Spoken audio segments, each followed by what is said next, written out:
Today, we are going to deep dive into everything that was announced in this big monster of a Nintendo Direct. Whew, we need to keep the energy up. We're sleep deprived. We have been up this morning since like... When did you wake up this morning? 5:15. I didn't sleep very well last night though. Too excited? I was kind of excited. It's like Christmas Eve? I know, a little antsy. Yeah. I don't know why. Maybe it was. What's Santa Mario gonna bring you for his big anniversary celebration? celebration? Bag of announcements in his little bag. Yes, so we were up very early. We have a reaction live for this said here Nintendo Direct. Yep. And now we're gonna like dive into it. You gotta let everything settle a bit, you know? You do. And then maybe rewatch some stuff. I did that. I did that too. Some of your favorite trailers. We dug up some new information. We got that. Nintendo loves to hide a thing or two when they do these directs lately. So you gotta do your own due diligence and do some research, you know? And this was the biggest Nintendo Direct ever, the longest. Longest? Yeah, Is this going to be the longest Kit and Krysta podcast ever? I sure hope not. I don't think I can make it. We don't have that left in the tank. We don't have that left. I don't think I can make it. But we are going to do our best. We have so many notes. We have so much information. We do. Oh my gosh, we're going to go through it all. Some other things to note. Yes. You were saying, going into this Direct, that you were ready to give the boot to our spoiler cast game for September. I know. Which is Metroid Dread. You were so... I was so ready to... I was a little disappointed in you, to be honest, to say that. Well, because I'm so super hyped for Hades 2. And I had said in our predictions video, like, if they shadow drop Hades 2, we should do that for the spoiler cast game in September instead. But it's okay. They didn't shadow drop it, but we can still play that game when it comes out and maybe do it for a future spoiler Can you even cast. finish Hades 2? Can you? Yeah. You want to go back to the tail of the tape of what happened with Hades 1? You want to go talk about that? Oh, I'm sorry. You beat it 6 hours before me. You want to talk about that? 6 of those hours I was sleeping? Sure seemed to make you mad, though. But I still did it. Okay. Like, mere minutes after you, really. Right. Well, mere minutes. You seem to be questioning my abilities. I question your abilities on a lot of things. That.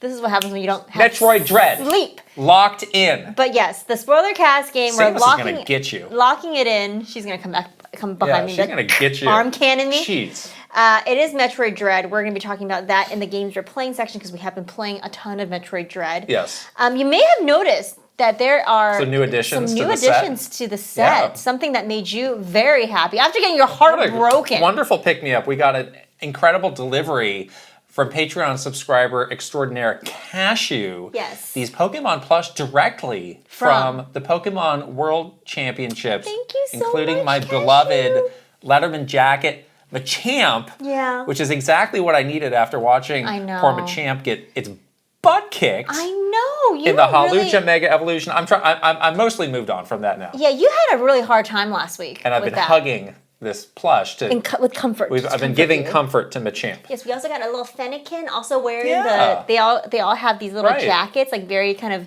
diner, like 50s diner. Thank you so much, Cashew. Yes. You made our day. You're just wonderful, a wonderful community member, but also to send us these wonderful things for the set is just so sweet. Thank you very much. So much. Yes. All right, we got to get into this because we got a lot to cover. We do. It's going to be a very long recap, but first, to shout out our sponsors. Episode sponsored by Factor. Oh, yeah. Listen, it's been a hectic week, a busy week, a crazy week. Yeah. You think I'm going home and cooking dinner tonight? No. No. I'm going to be eating a delicious Factor meal, ready in minutes, nutritious. Yes. Tastes so great. I'm already looking forward to it. My routine this morning, wake up at 5:15, get ready, react to a Nintendo Direct, massively edit a video as fast as possible, struggle with a YouTube upload, and within the 30 minutes that I had to wrap that up and get into the office, I ate one of these. I had a lovely Factor meal ready in 2 minutes. Oh, so good. I was satiated, replenished the energy a little bit, and it was so nice. They've got some new stuff on Factor. They have a wider selection of meals than ever before. They got great seafood choices like salmon and shrimp that are available at no extra cost. That's really nice. And they've got this new Mediterranean diet. My favorite cuisine, Mediterranean looks food. So good. And those are packed with protein and the good-for-you fats. Do you know about these? Oh, yeah. The good-for-you omegas. Fats. You got to get those. Those are good for you. Get omega'd up. And they also have Asian-inspired meals for the first time ever. Yum. With the flavors from China. your home country. My home country. Thailand, and even more. Wow. Yes. Love that. A little flavor from home. I love it. Yes. So I'm looking forward to that. Yes. Capping off a busy day, a busy week. Ooh, getting hungry again. So eat smart at factormeals.com/Kit and Krysta 50 off and use code Kit and Krysta 50 off to get 50% off your first box plus free breakfast for a year. Whoa. That's code Kit and Krysta 50 off at factormeals.com for 50% off your first box plus free breakfast for 1 year. Get delicious, ready-to-eat meals delivered with Factor.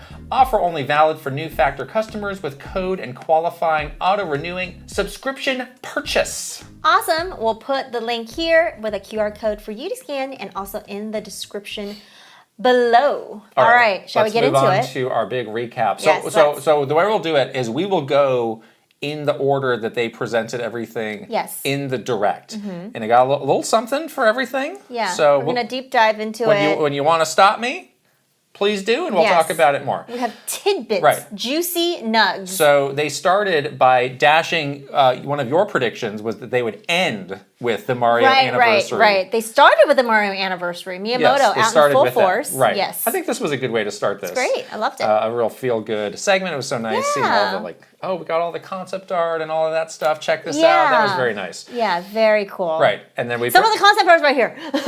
We should say these are not originals. These are not originals. No, those are in the museum. In the museum. But this is one of the images they showed, which is kind of cool. It is. It is.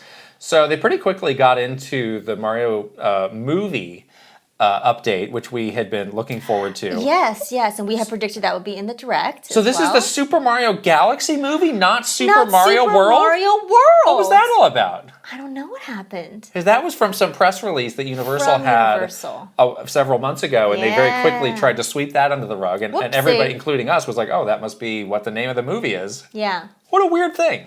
What a weird thing. What a strange typo? thing. They had a me working for them? A little typo? A bad PR person? You mean you? Hey, I'm just a little careless with the spelling. I'm a very good PR person. A little sloppy. A little sloppy. Moving too fast. A little sloppy. Maybe that's what happened. I don't know. It's the Super Mario Galaxy movie. Very cool still. And we got a teaser trailer. Yes. Which was around a minute and kind of showed the progression from the Mushroom Kingdom into the stars and into space. Yeah. We didn't see anything in terms of like Rosalina. We saw one Luma, a solitary Luma. No. Yeah, we saw Yoshi. We saw cute Monty Mole wearing a baseball hat. Big debut for Monty Mole. Which I almost teared up. That was great. Amazing. Yeah. I mean, the movie just makes the world of Did you like the Mario. Teaser trailer? I loved it. I really loved it. I loved like the flyover with the little... Visually very nice. Yeah. I like, that effect is very like... They have done these before in teaser trailers where it's like you follow like one thing throughout a landscape or whatever, and they did it with the little butterfly. But it's just fun to see a flyover of the Mushroom Kingdom. And yeah, you get like a little tease of it going into space. I assume there will be Rosalina and others in the movie that we'll see later. Well, the big casting for Rosalina will come. So they went through a lot of the very same formatted casting images and that they used. And you were getting nervous? And I was like, wait, are we gonna get something new here? Yeah, they were just, and we did it's not. like, why would they take us through the same people that we already knew? Reconfirmed that everybody's coming back. And it was just the same people. Yeah. This time Kamek got a shout out. It's like, is Kamek going to have a bigger role maybe? I don't know. Kamek was so good. Kamek was great. Was one of the standout stars, I would say. So Yoshi was not in the trailer, but you know where Yoshi was? Yoshi was on a can of Old Spice deodorant. This is ridiculous. So this was going around last night. And this, I guess, this was leaked like several months ago. Oh my God. And this did not catch my attention when it happened. So I was only seeing this for the first time last night. Right. But they have these, I guess, work in progress or whatever designs of this Old Spice deodorant. Yeah. That's branded with the Mario Galaxy movie. You got one for Yoshi, one for Luigi. With this little Tostarina character in the back. Yeah, that's a Odyssey character though. So what does that mean? I'm curious about the scent of smashed fruit deodorant, but especially the scent of Vanilla Sounds deodorant. Would you like to smell like Vanilla Sounds? And I like how there's also a scent intensity thing at the bottom. It's like clearly you want to max out your scent intensity, right? You want your pits to smell like Vanilla Sounds? You want to go all vanilla sound. It smells like a sound. What does that mean? I don't know. I'm confused. Does it just smell like... I don't know if I want my armpits to smell like vanilla. Desert Detour or Brooklyn Bath? Old Spice, what are you doing? Do I want my armpits though? Again, to smell like a smashed fruit? We should get these and put them on the set. I can do a review. A review. Yes. Review why don't you review it? As an otherwise stinky person, if I'm not wearing some deodorant. You have to wear it for a full day and see if your armpits still smell like vanilla. Send it our way, Old Spice. I'll do that. You should totally do that. I'll wear it for a week. That's great. Yes. You should do it. So, do you feel the change from Super Mario World to Mario Galaxy movie? How do you feel about this? Well, it's two of my favorite Mario games of all time. Obviously, True. Super Mario World is my favorite game, but I am such a fan of, I love Galaxy as well. So I'm not like mad. Okay. I was just a little surprised because, I think we all hitched our wagon to the leaked press release, which, there you go. That goes to show that sometimes these leaks are wrong, right? Sometimes they're not, but sometimes they're wrong. I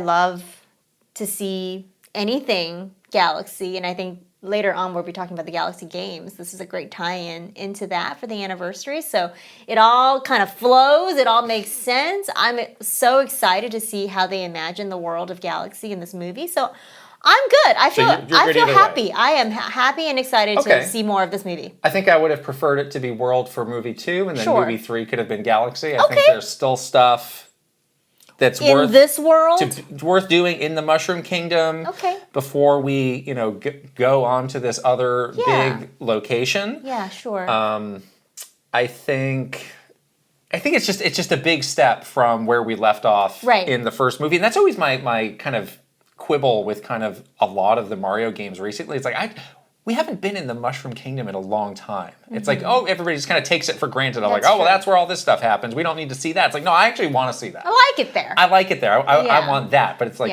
because Wonder was the Sprixie. We're in the Sprixie Kingdom and all this. Whatever. That's true. You got some different locations recently. It's fine. Sure. It's fine. I imagine that things are going to ramp up fast for this movie. Right. Because we are still, 6-ish months away from this thing coming out. So, I think we got... Can't wait. How many trailers do we get for the 2 or 3 big3 trailers? big trailers plus... other stuff happening along the way. Other things.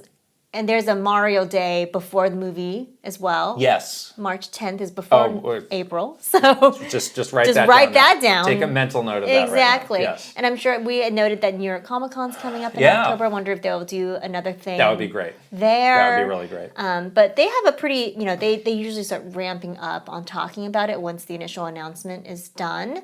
And we did see old Chris Meledandri in the direct as well. I think everything's shaping up to be like kind of a similar plan. I'm ready for them. I'm ready for it too. I'm really ready for it. I'm excited. Yes. Yeah. So we transitioned from the Super Mario Galaxy movie to some Super Mario Galaxy games. So that's why I think it made sense for them to put the anniversary stuff in the beginning, because they were able to transition to the games, and then Koizumi-san just stayed on screen for the rest of the direct. So actually, that flow was quite nice. Okay. I liked it. Yeah. So they have a combo of Super Mario Galaxy and Super Mario Galaxy 2 that you can get. You can also get the games standalone digital, coming out on October 2nd. Yep. I have the price, but we're going to come back to that in a moment. Yes. I think these are just Switch games that you can get on Switch 2 and have some enhancements on the Switch 2. They're saying they have 4K graphics. They've been talking about a new UI. I don't exactly know what that means. We haven't seen that. There's this new Rosalina's Storybook content. So there are some tweaks to it. It's not exactly the same. I remember Galaxy 1 was part of the... 3D All-Stars. All-Stars, yes. And there was some weird controls with gathering up the star bits. I didn't love that, honestly. You didn't have the motion anymore. Right. Because you didn't have a Wii remote. Right. And it was a little bit clunky. So I wonder if some of the new UI they're talking about there will fix some of that. I wonder. They were also saying you can play it with button and stick or motion controls. I was like, that kind of sounds exactly like... I don't mouse know. Controls? I don't know. Collect it with mouse controls? I kind of need to know a little bit more, but we won't have to wait long because it's out on October 2nd. Right, exactly. So something that was not in the direct, not in their follow-up press release, only until we went onto the eShop did we see this, the prices. Yeah. Oof. So the combined spicy meatball Galaxy and Galaxy 2 is $70, the physical version. Yikes. And then if you want to get them individual from the eShop as downloads, those are $40 each. I know. That's pricey. This is way too much. I'm sorry. This is ridiculous. For a game that's just basically a port with a bit of enhancement. That's quite an ask. So I don't need Mario Galaxy because I already have that. I do that. I have that as well. From 3D All Stars. Would you want to just get the physical though, as a physical person to collect both, or? I think I'd rather just play Galaxy 2 on the Wii again. Honestly, I kind of think that's how I want to do it. So you're not getting Galaxy 2 on Switch 2? Really? As of this moment, I'm not feeling the urge to get that. Oh, really? Yeah. I think I will. Because again, I think with how integrated those motion controls are, it's like, well, I might as well play them on the system that really was the big focused on that. question. Like, I would like to know more about this UI because I did have kind of an issue with the way Galaxy 1 played on Switch. Yes, if you're playing it with like a pro controller and you're always like doing this stuff. It was weird. It's a little awkward. It was very awkward, yeah. I do remember that very clearly as my kind of takeaway from the Switch version of Galaxy 1. But yeah, the prices here are very steep. That's steep. And once again, and I think this is going to be like forever during any Nintendo Direct, is they kind of bury these prices these days because they know people have sort of a negative reaction to it. And this one for sure is quite expensive. I was pretty surprised to see that. Yeah. I was thinking, maybe $50 for both. For the both of them. Even that's like, that's and then maybe like $20 each or something for the digital versions. Man, that's too much. How many times do I need to buy this game? That's what I'm saying. I've already paid you like $60. I don't like need to. In 2008 or whatever. I'd love a reason to plug the Wii back in. That game looked great on a Wii. I don't have my Wii anymore. Well, good thing I do. You have to pay. You have to pay now. Well, I do want this. I want this on my Switch too. It's just wanted in my library. Better save your money. I know. Yeah. I better save my money. Better go mow some lawns. Deliver some newspapers. They don't have those anymore. Babysit. Babysit because I have Rosalina's storybook. Oh, what a segue. Yes. So they're also doing a physical version of Rosalina's storybook. This is out on November 25th. I desperately need this. I think this is exclusive to the My Nintendo store. I found the listing. This is $25. It doesn't look particularly thick. I need this. I don't care. So let's see. The storybook featured in Super Mario Galaxy has arrived. It's the tale of a young girl meeting Luma, blah, blah, blah. Okay. It's her story. I have to have. I mean, it looks just like a really nice display piece. Yeah, I need to have this. So you're going to get this. 100%. Great. Then I'll just look. We'll leave it in the office. Okay. Nice. Can read a story and take a nappy. Cool. Okay. Cool. It looked cool. $24. This is a nice little. We can put it on the set. I love it. I think it's great. There is more. There are new Mario Galaxy amiibo. Yes, the amiibo. So we have Mario and Luma and Rosalina and Luma. Reading the book. Yes. I think it's pretty They're cute. much larger. Huge. So somebody found this side by side of the sizes, and that was like, oh wow. So like we're getting into like Detective Pikachu territory of the sizes. Don't drop it on your foot because it's gonna hurt. They look really nice. I mean, look at the Mario, like look at the base, like the flowers, this kind of like starry, trail coming behind him. Totally. The texture of Mario looks really nice. A lot of detail. I don't believe we know the price of these. These are going to be so expensive. There were a lot of amiibo in this direct, and I don't think we know the price of any of them. They're going to be like $50 each. They will be no less than $40. I could for see. Sure. I think $40 is my guess. The bare minimum. It can only go up from $40.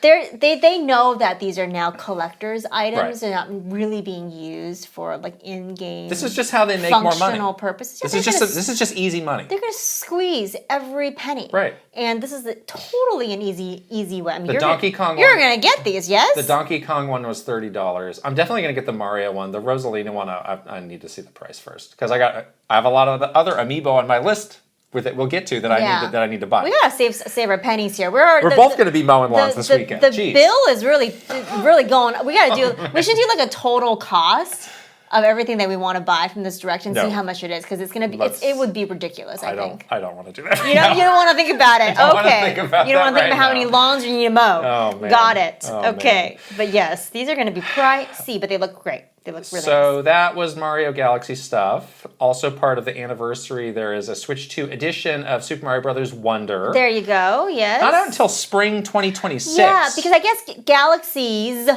Galaxies became the Mario October game, because we were thinking they need some sort of holiday Mario game, and instead of Wonder being that game, they put Mario Galaxy games in that slot. Yeah. So now this game is out, or the Switch 2 edition, is out in spring of 2026. Well, get the name right. It's Super Mario Bros. Here we Wonder go. Switch 2 edition plus Meetup in Bella Bell Park. What are they doing with these Switch 2 editions and these names? It's like Stop it. It's like Kirby all over again. Stop it. Kirby in the Forgotten Or Jamboree Land. TV plus Switch 2, Gobbledygook. Gobbity, yes. Stop. Bella Bell. Stop. Bella Bell Park, though. Bella Bell Park. Would you like to meet up in Bella Bell Park? Would you like to? This looks cool. I was going to say I would like to. I was initially a little down on this. I was like, Really? oh, it's just some cheapo mini games. But it actually looked fun. No, this is going to be so much fun to do in multiplayer. What if you don't have a multiplayer friend, though? Can you do this with randoms online? Like, how is this going to work? They were a little light on some of these details here. Maybe you can do it with randoms online. But Because the online mode for this game... Oh, no, wait a second. The online mode for this game is like the ghosts, right? I mean, who knows how they're doing Bella Bell Park? We don't know. Oh. They were like, there's more details to come, because they've got time. Because they were also saying there's, quote, more content and enhancements to be announced later. So other than that, I expect that would be more main game content. They did flash over that part, and it did look like what you were saying that you wanted, which is just like more levels, like more traditional levels. It did look like there were more levels, though. So that's good. I would like to know like how much more content in terms of just like more traditional added levels to Wonder. And then yes, this meetup multiplayer thing in Bella Bell Park looks really fun, but I wonder like how long you'd be able to play that for. Is it just like kind of pop in once in a while when you have someone to play with? Pop out? Those could be fun competitive things. True. I don't know. Yeah. Depends on how they handle it, though. I came away feeling better than my first impression, my gut reaction was. My first gut reaction was, this is some Mario Party junk.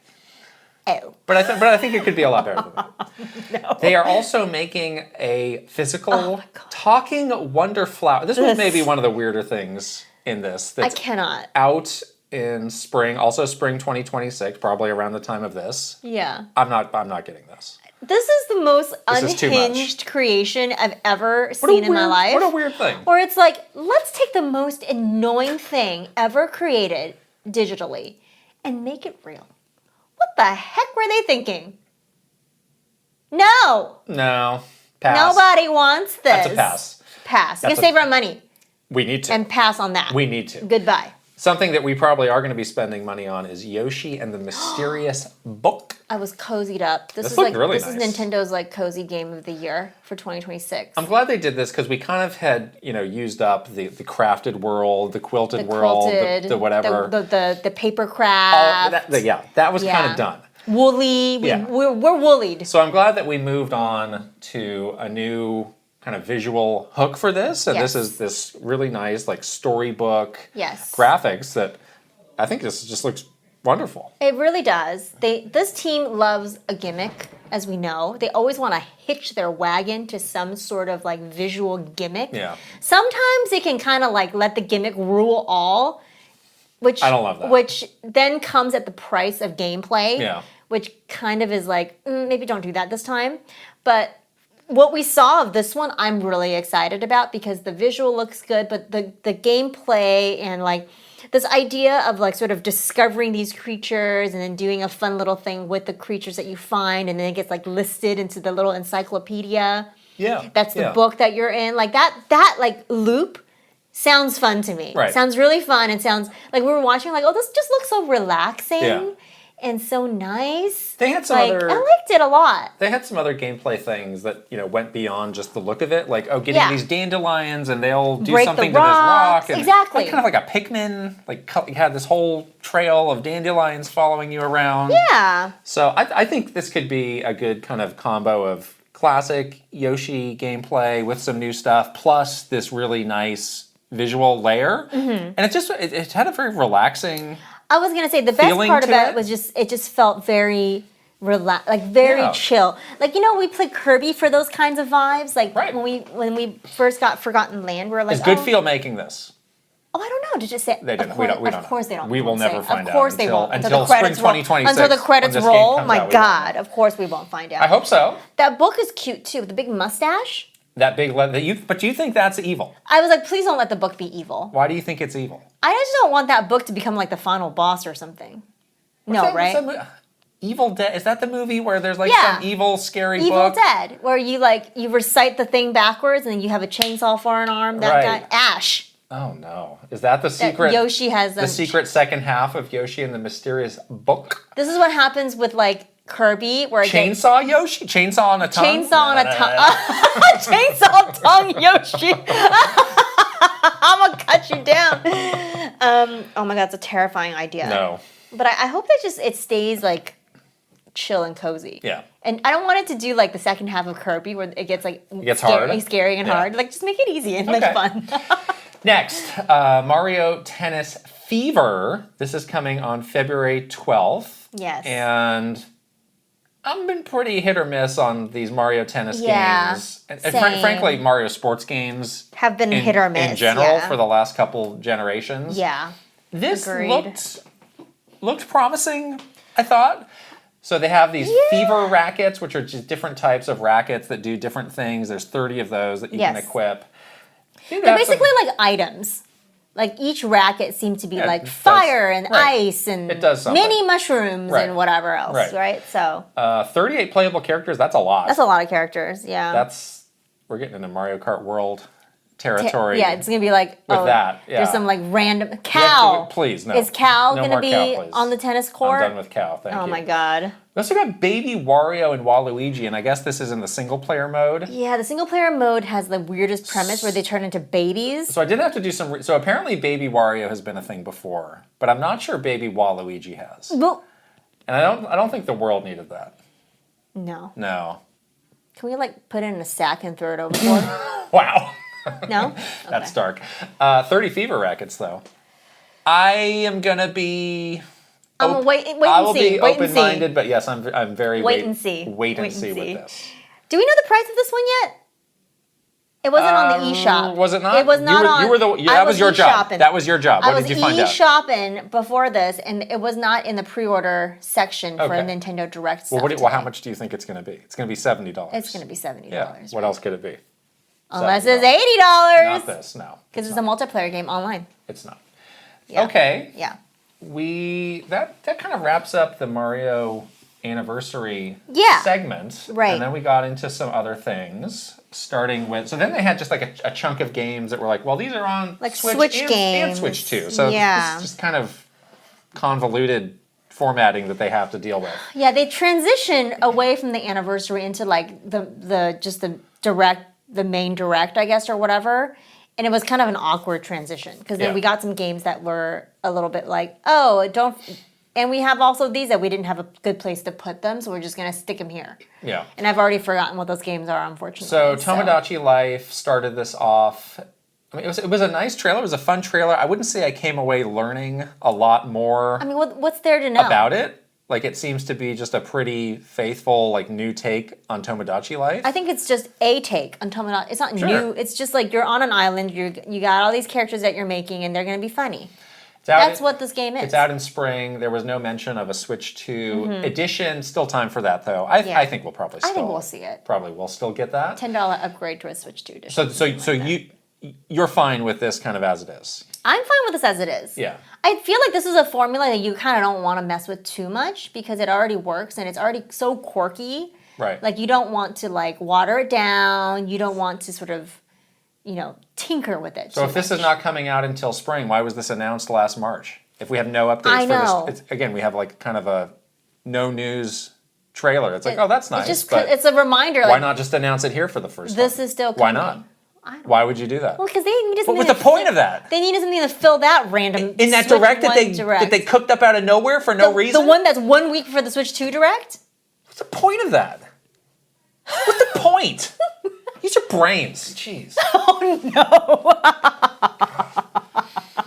Third-party games. Oh, my goodness. We're going into a run of third-party games. Mortal Kombat Legacy Collection with a K. Yes, of course. We like K things. We knew a lot about this. We did not know the launch dates. We have those now. We play this game recently. This is a split digital and physical launch date. Digital version is out on October 30th. Yep. Physical is out on December 12th. Not a game key card.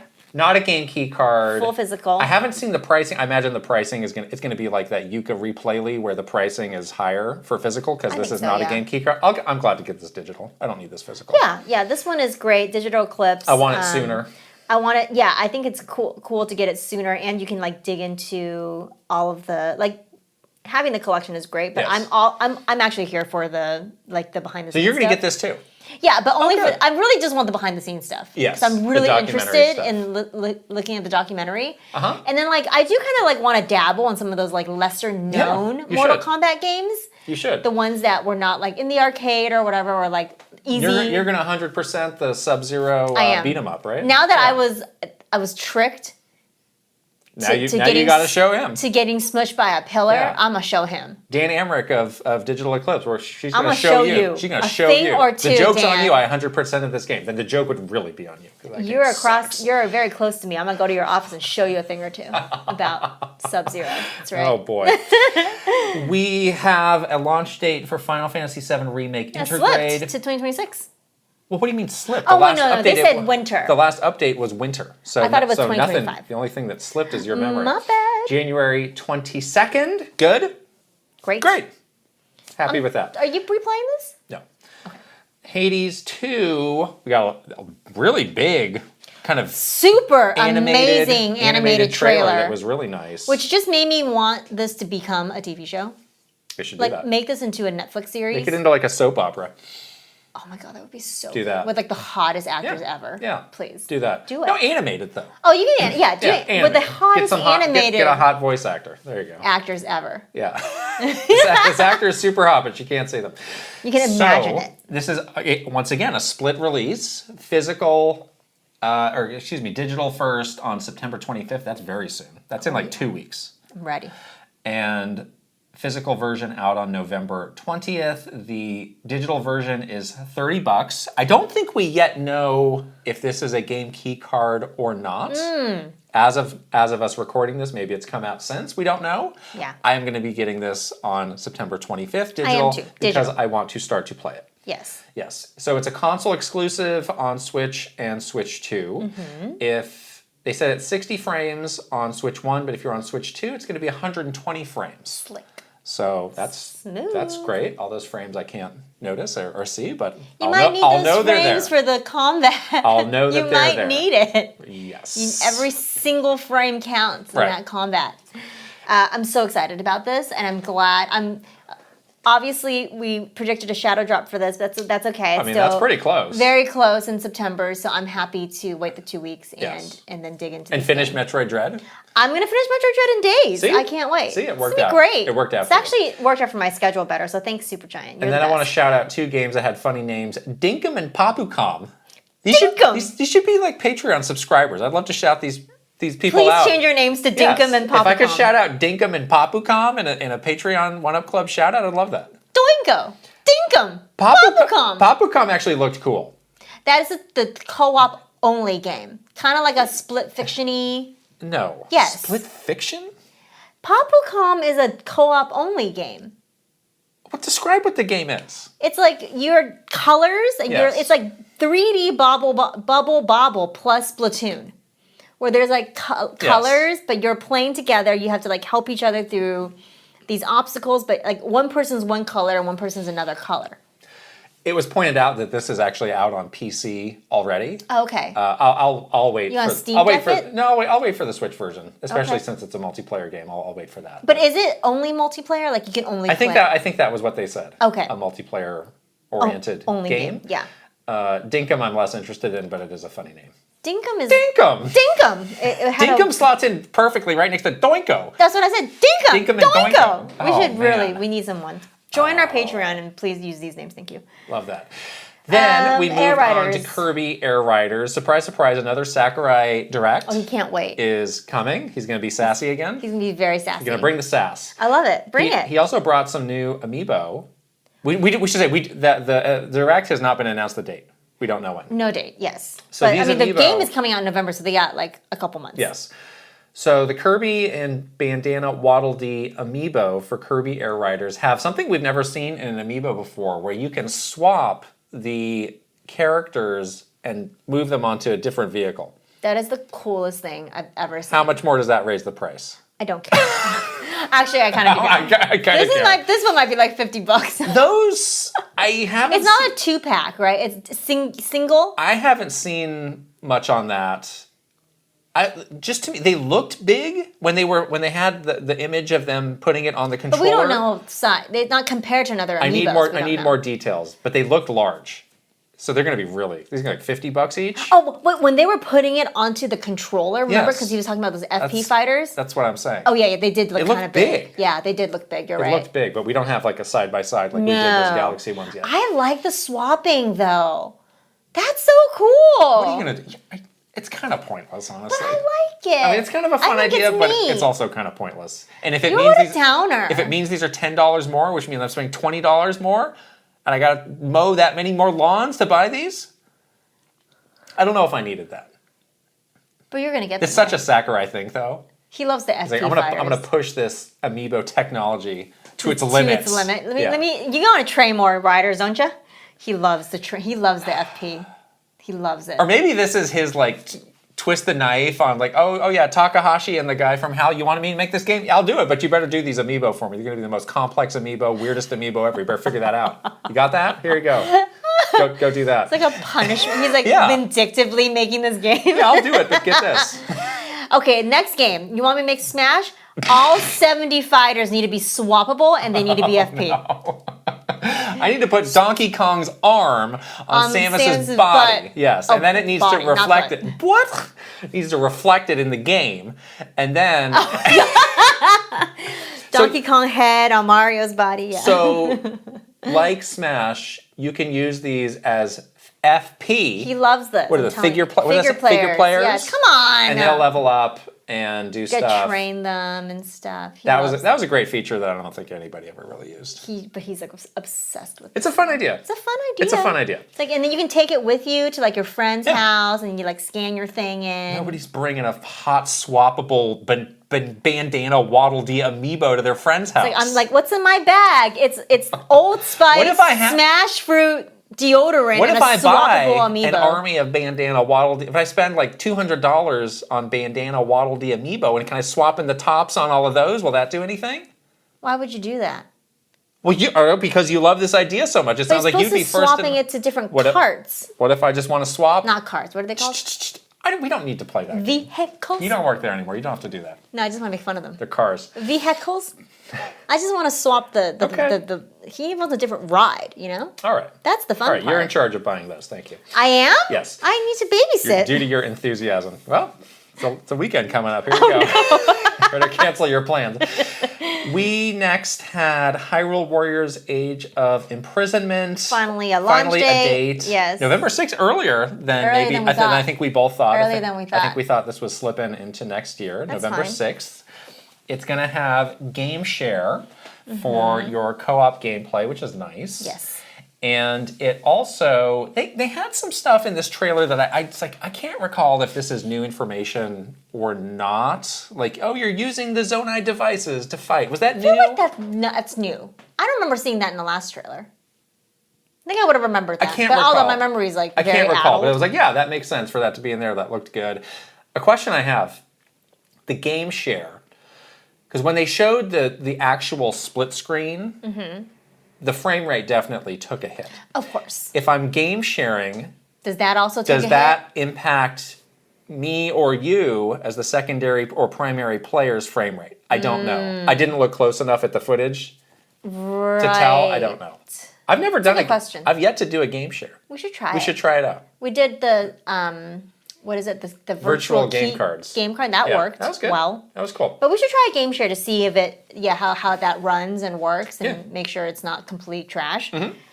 But yes, this game is, we know now when it's coming out. Dragon Quest VII Reimagined was next. That's coming on February 5th. That game looks really good. Yeah. Like, really nice.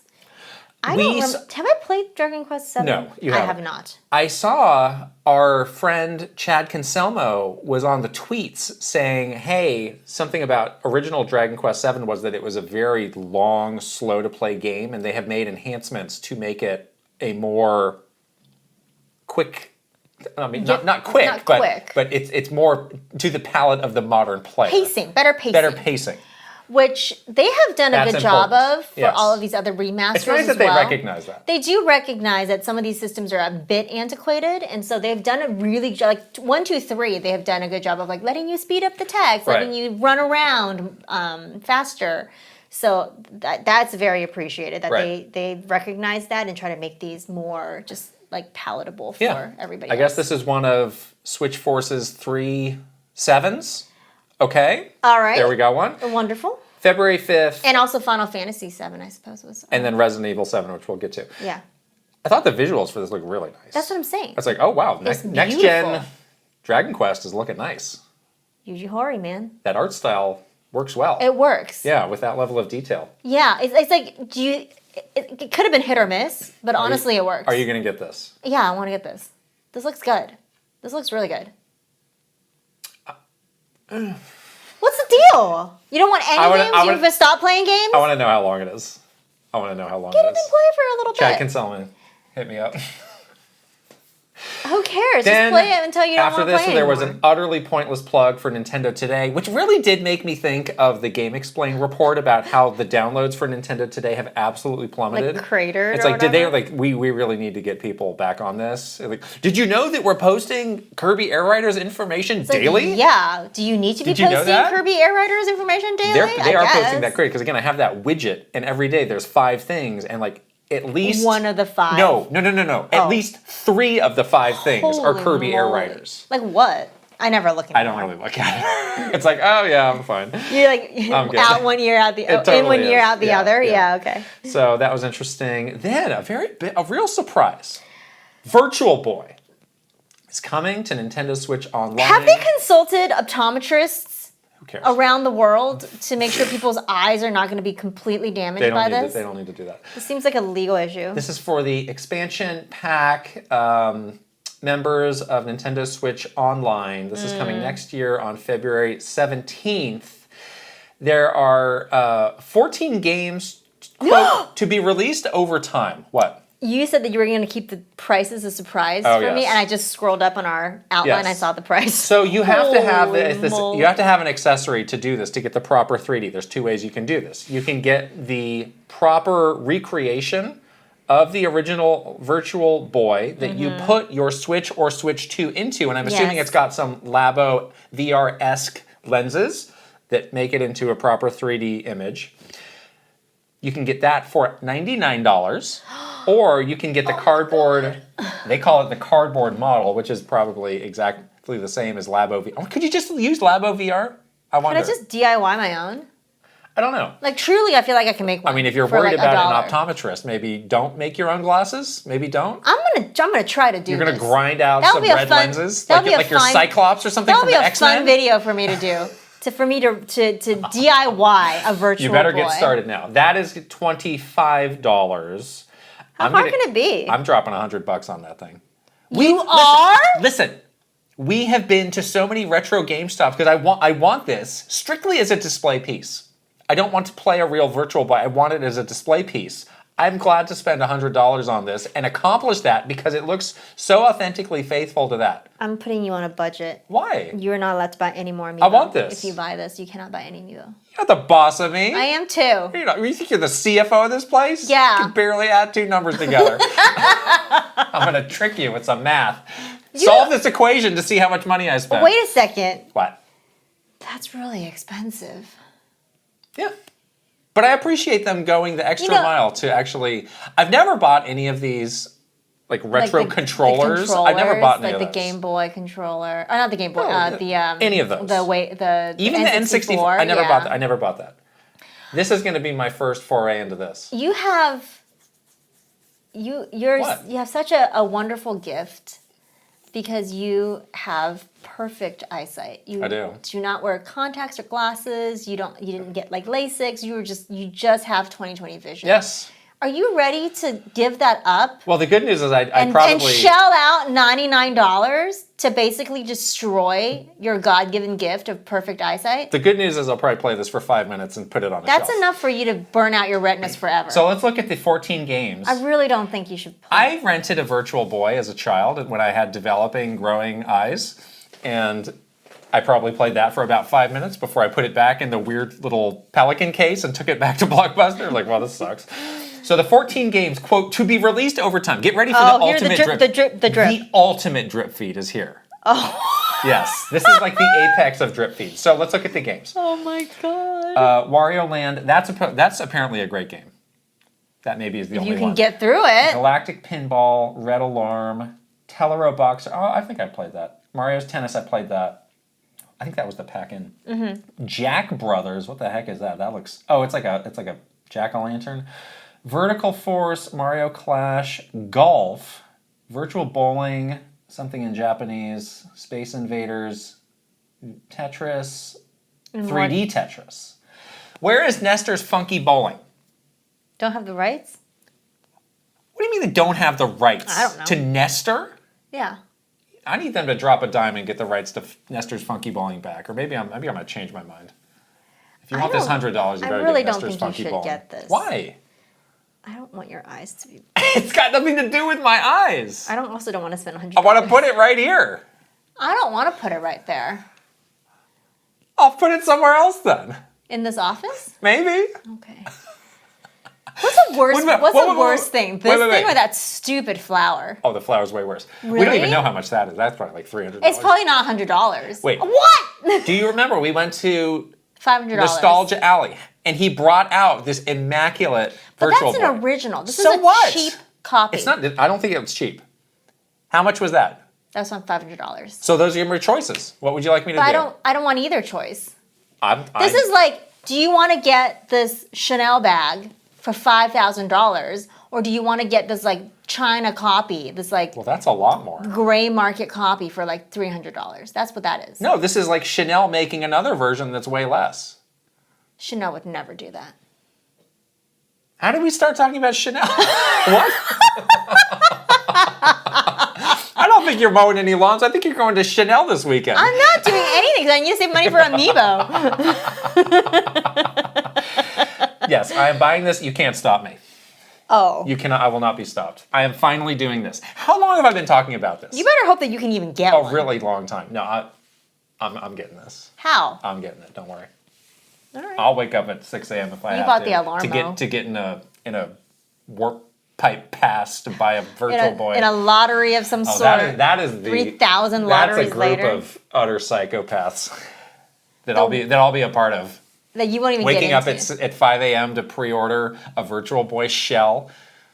For $99, for $99 in the year of Luigi 2025. They should just round us up, man. Commit you. Sickos here. We got some sickos over here. You know what they should get you guys to do is to make physical games. Like live in a factory where you like put together physical games. I'm forced to manufacture. You like these so much? Here you go. Do this for the rest of your life. It's like forced. A sweatshop. Like a sweatshop, yeah, where you manufacture physical games. That is a trap. All right. Trafficking. We got to keep moving. There was more third-party stuff. I think we can go fast through a lot of this. Fatal Frame 2 Crimson Butterfly Remake is out early 2026. Spoopy. One Piece, I misspelled that. Pirate Warriors 4 Switch 2 Edition. They had a lot of Switch 2 editions. Yeah. Overcooked 2 Switch 2 Edition that uses the camera. Mm-hmm. Stardew Valley Switch 2 Edition. Mouse. Had the mouse. Was it new that it has 4-player script training? Is that new? I've never played Stardew Valley, so I don't know. I don't know. Okay. I'm not know enough to... Also has Game Share. That one looks cool, actually. The Game Share for that looks kind of interesting. This update looks legit for Stardew Valley. Human Fall Flat Switch 2 Edition. Power Wash Simulator 2 was announced. Mm-hmm. Suika Game Planet. This looks cool. So this is coming out in winter. This has Game Share, and this is the game of the year. Confirmed. I'm sorry. You get in a little like UFO with a fruit. I'm more like this. So hyped. This is more hype than Mario Galaxy. Suika Game Galaxy, where you're going around this planet, so cute, dropping the fruits. And it's not going to be $40. It's going to be like $2.99. It's going to be like 50 cents or something, and you're not going to buy it. I am hyped for this. This is incredible. Very excited. Oh my gosh. Give it to me. Winter. I love this. Good. Okay, now we gotta talk about this. We gotta talk about this. Metroid Prime 4 had a very curious trailer. We could not even recognize the game when they... I had a feeling when it starts. Like, is this maybe that? But I didn't want to say it. I was like, what's going on here? This is unrecognizable to me. Because you're flashing like this weird castle and this desert, and then you see this arm like getting on a motorcycle. It's like, well, that's Samus maybe, but why would she be getting on a motorcycle? Yeah, I mean, like, it's okay. I don't know. You can have a motorcycle, sure. So it seemed to be Samus going around on this motorcycle in what seemed to be a large open space. I'm not going to say open world. I don't know if it's open world, but there is an open space. A large open space on this desert, riding around, and we saw her jumping off and going right into the first person, shooting some stuff. We saw some of the enemies that are on this planet. We saw something that looked like a grapple. Was that a telepathic grapple beam, or was that like a traditional grapple beam? Yeah. I don't know. There are grapple beams in Metroid games many times, so can't tell if it's related to the psychic powers or no. Right. It was a very short trailer. It was pretty short. And there was no like text or VO or anything else. And then there's no description. It was just like, Mr. Koizumi didn't even say peep afterwards. There was nothing. It was nothing. We did get a launch date. It's December 4th, as predicted by us. Yes. So there then was on the official Nintendo press release. You gotta dig it. You gotta dig through this. More useful information. I'm just gonna read this because people need to know this. This is like Rosalina story time. After an unexpected accident, Samus finds herself transported to the mysterious planet Vuros. Scan your surroundings for clues, make the most of your equipment and weapons, and use Samus's newfound psychic abilities and her technologically advanced bike, the Viola. I'm sorry, that's stupid. The Viola? The Viola? Or is it Voila? Viola. I'm not really liking that. It's spelled in a weird way, yeah. Viola. To traverse and explore the environment, you'll need every tool at your disposal to survive and escape Vuros. Why wasn't this the Koizumi voiceover? This seems important. Or some kind of voiceover. So, this seems to be... I think we have like the hook of this game. I think we can tell what it is from this, which is after the demo we played, which is the intro, she takes off and she crashes. Something happens and she gets into an accident. It seems like the bulk of this game is going to be on this planet, Vuros. And you're going to have these large open areas that you're going to be motorcycling around to get around. And then you like jump off the bike and do stuff. And it looks like she was like also able to like shoot enemies whilst on the bike. Oh, really? We'll play the trailer again here. Very short trailer, but like I remember seeing that. I might have missed that. Too. She seemed to be wearing a different suit. This like you can see it in the Amiibo. This more red suit looking suit when she's on the bike. Have seen. Yeah. And Samus and Viola. I have a question about. Is Viola sentient? Technologically, it's like a Zelda and Fi situation. Is she gonna be like pop pop pop pop pop? I have a question about on the bike mouse controls. Because they're trying to push these mouse controls so much. What would you be doing with a mouse on this bike? Steering? I don't know. We don't know because they gave us no information. You think December is a few months away, so they have time to do a maybe dedicated I feel like direct. there's going to be a Metroid Prime 4 Direct at some point in the and next couple months. And then they'll do a proper deep dive.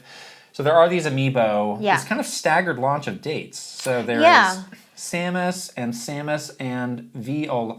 This is really hokey, this name. I'm sorry. I can't get over this. What do you think of this name? It's terrible.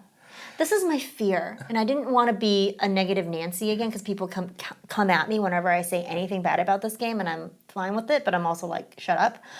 It's like there's a level of cheesiness here that just seems persistent. Yeah. That's a little out of bounds for Metroid to do something. This is a cool game. To have a goofy name like Viola. We don't need to have this layer of cheese on top of the stuff. And that was that demo. It was like cheesy. And now you get this, I mean, the idea of like driving a cool looking motorcycle around space could be interesting. I would like to know more about how that works. Yeah. But that could be really fun. It could be interesting. It's blunted a little bit because we did the same thing in Zelda with the Master Cycle Zero, We did almost exactly the same thing. We almost did exactly the same thing. So it's like, all right, we're doing that. We're doing that again. We're doing like open world exploration on a motorcycle. Whatever. I mean, it could be cool. I'm going to reserve judgment on that because I don't know. I like the idea of having a big open space, bigger than we've had before, in a Metroid game to explore. Yes. I like that. I like the idea of a larger, more detailed world to really have the bulk of this game on. I think that could be very cool. Yeah. So I think they're really making us dig for the details, though. I don't like that. I don't like the way this information was presented. They really should have put this in a VO. I don't know why. This is important information. I mean, if they're going to announce it anyway via a press release, why not just give us the information? There is the VO. There's the script for Mr. Koizumi to read. Just read it. You have it. Jeez. For the biggest, potentially one of the biggest games of the year, you have a way to describe all the things that we saw that we had questions about. So I don't understand. So back to these amiibo. So Samus standalone, that looks really cool. Samus and Viola, that looks gigantic. That Viola is like big. And then you got Silex. And then we have Silex. Can you if you told somebody like a few years ago, there's gonna be a Silex amiibo. They're gonna be like, who? First of all, who? Yeah, and second of all, like, why? That loser? From that game? What? But then the staggered release is very interesting. So they have the two, Samus and Viola, whatever, on November 6th, so pre-launch. Right. And then you have Silex at launch. Yeah, I'm not getting Silex. Is there some spoiler? Is Silex some sort of a spoiler? Is there something on this design of this amiibo that's a spoiler? Oh my god. That's why it can come out early. That is the silliest reason. So there probably is. That's probably it. Probably is that. That's probably it. Oh my god. Like on his back or something, there's like a little Metroid or something. There's something. Like, I'm Samus's daddy or something like that on the back. I am your father. I'm your father tattooed to the back of that amiibo. Once again, there's no price for these. Oh boy. All right, I'm gonna reserve judgment until we see more information. But I was very confused by this segment. I have a lot of questions about how this whole like traversal stuff with the bike works. But it could be cool. It could be very, very fun. It could be fun. There's a potential of it being cool, but I don't know. Are you gonna get any of these amiibo? I'm definitely getting the Samus. That one looks cool. Just the regular Samus? Viola, I don't know. I want another price on that. That could be another $50 or something. I don't like no on any of these. Really? You don't like amiibo, whatever. Well, I do like them, but do you feel like the Samus look kind of like the other Samuses that we have? No. Really? I kind of feel like it does. I think this looks cool. I want that one. It looks like a lot of the other Samus. We have so many Samus amiibos. What do you think's with this new suit? The motorcycle one on the. Do you think it's some like symbiotic extension That's what I think. Viola? I think it's like Avatar, where you like connect the hair. This is some like Iron Man suit situation. Yeah, where it's like smart. It like grows out of the bike. And then it's like she's like connected to it somehow. Maybe the psychic abilities connects her to the bicycle. Yeah, that's a good idea. You're probably right. There's like whenever they show the psychic whatever, it's that like purpley color, and the bike has like a purple heart. You see? Right. I'm just looking at this amiibo. Where's that? Like right there, that little like that thing. middle of it. I feel like that's like alive. Oh. Somehow, and she's like with her brains. She's like, yeah, I'm riding a bike. It's doing something. I joked around. I was like, are we adding her to Mario Kart World?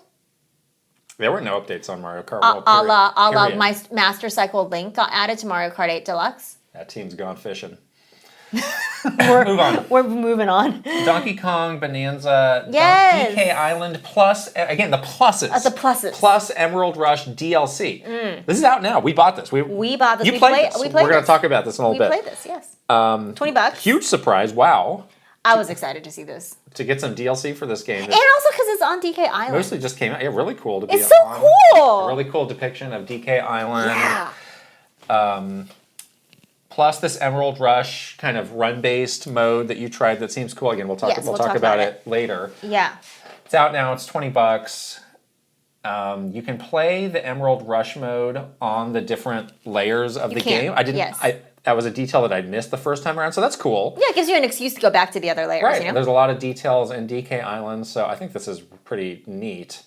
Does bring the total price of this game to $120 now. If you, like me, bought the amiibo. No wonder they started at $70. No wonder. I mean, you're talking like, well, what's the total price of Metroid going to be after I buy these 3? Or what's the total price of Mario Galaxy after I buy those 2 giganto We're going to talk about Pokemon Legends next. What's the total price of that going to be? A Legendin, yeah. A Legendin is going to be well over $100. Legendin ain't free. That's a fact of life. It's true. It's true. Yeah, I mean, it adds up. They're kind of nickel and diming you a little bit with especially when they don't tell you how much the stuff is. That is also true. Well, yes, that's also true. That's how you make up for a game that cost 8 years to make and started and stopped all these times. You just pile on changing dev teams. They had a book that they were talking about. That's right. And all this stuff. But you gotta try to recoup a little bit somehow. What, are they worried that this game's not going to sell? Sheesh. Are they? Man. Pokemon Pokopia. Okay, I did not pronounce it that way in my head. Pokopia, I think like, is how you say it. Pokopedia? No, Pokopia. This is the Ditto Minecraft / Animal Crossing game with Pokemon. Thoughts on this? The Ditto freaked me out, but the gameplay looks good. I don't like the idea that a Ditto is a Ditto as a person. Well, there's a gameplay reason for it. You just don't like the way it looks. I don't like the way it looks. Yeah, the gameplay reason and the gameplay itself actually looks really good. I think the gameplay reason is good. Looks fun. Yeah. Like the idea of like, oh, you meet these Pokemon, you kind of like copy their abilities to do to like build up the world. Like, that's interesting. Yeah. That sounds cool. I'm interested in that. I wasn't sure what to make of this. Because there's a lot of Pokemon spin-offs, and some of them are fine, and some of them are like whatever. I think it helps actually that this is not out until next year. Like this also could. There's another world where this was just a shadow drop, and this is just like a 5 out of 10 game. And it's like whatever. Like a thief in the like a ship in the night kind of thing. Farted out. What was that other Pokemon spin-off that also looked like Minecraft? I forget. It was like a free-to-play game on the Switch. I don't remember. It's also on phones. I was like, oh, is it more of that? No.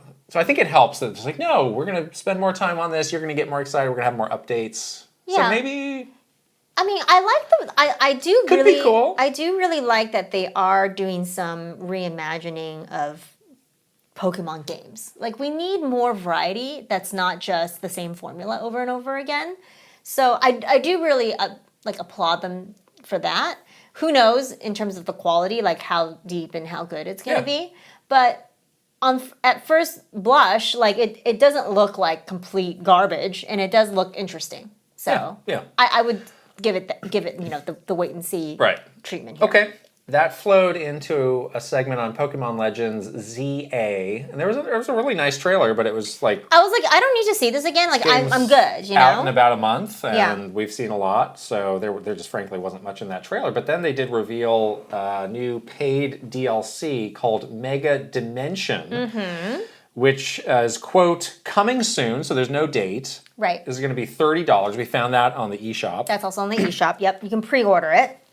There are 2 versions of Mega Raichu, X and Y. And it's also featuring the Pokemon Hoopa seems to be playing a very big role. Prominent role. Yeah. There's a whole thing in the Pokemon community I've been vaguely following of like all the Mega Evolutions are either in an X or a Y design. Yes. And I guess this is like the smoking gun of that, of like, oh, that's the story. Because people have still been debating like whether they are or aren't. But after this, it's like one is very clearly an X and one is very clearly. Well, they call it out in the trailer as well, so it's very. Are you glad that Raichu is getting some love after being just perpetually, sidestepped by Pikachu as the mascot of Pokemon? The weaker Pokemon. Like, why would I evolve this Pikachu? Why would I evolve this into a Raichu? I've got Pikachu. Why would I want that weird looking thing? Pikachu's too cute to get exactly. to get evolved. Exactly. I think this is cool. I mean, we don't really know what it is. I don't know you're what going it into is. some other dimension to do something. There was like some fine print that like flashed when they did the end card for it, and they did say like more story content, more yada yada. Yeah. So, but $30 is kind of expensive. So. Yeah. For DLC. I mean, we didn't really see it, so they got to tell us what it is. Yeah. But it's coming soon. Yes.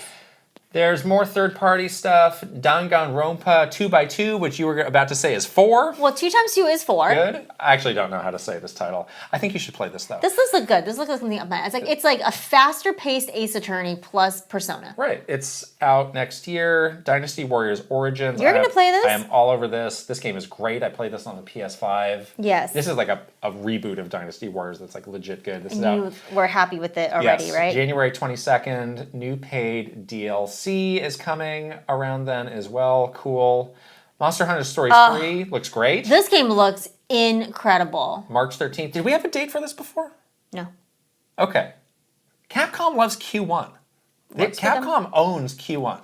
CapGod owns because they got Resident Evil coming in Q1 as well. I'm so excited for Capcom in Q1. I'm always like, oh, I can look forward to all their great games in Q1 now. Like, I know I'll have something fun to play. And this game looks super good. This one's probably one of the best looking games of this entire Direct, honestly. Yeah. Like, super good. There was then the obligatory sizzle reel that I think the only thing that really caught my eye was this Virtual Fighter 5 Revo. Yeah, sometimes we pay attention because sometimes they sneak things in there. Yeah, they sneak things in. They got like Little Nightmares 3. They had a couple other stuff we knew about, bits honestly. and bobs that we knew about. I don't recall Virtual Fighter being confirmed for Switch 2 before, so that's pretty cool. Yeah. Then we got into this Resident Evil segment, which just kind of kept going. So first confirmed Resident Evil Requiem. This is the new one. Oh man. That we played at Gamescom. We did, and I was terrified. And that's coming out February 27th. Day and date. Day and date. With the other consoles, which is great. Also coming out February 27th, Resident Evil 7 and Resident Evil Village. All on the same day. I don't know if that is the ideal launch plan for multiple games, including the new one. It's fine. It's fine. It's fine because you're not going to play them? Well, Gotcha.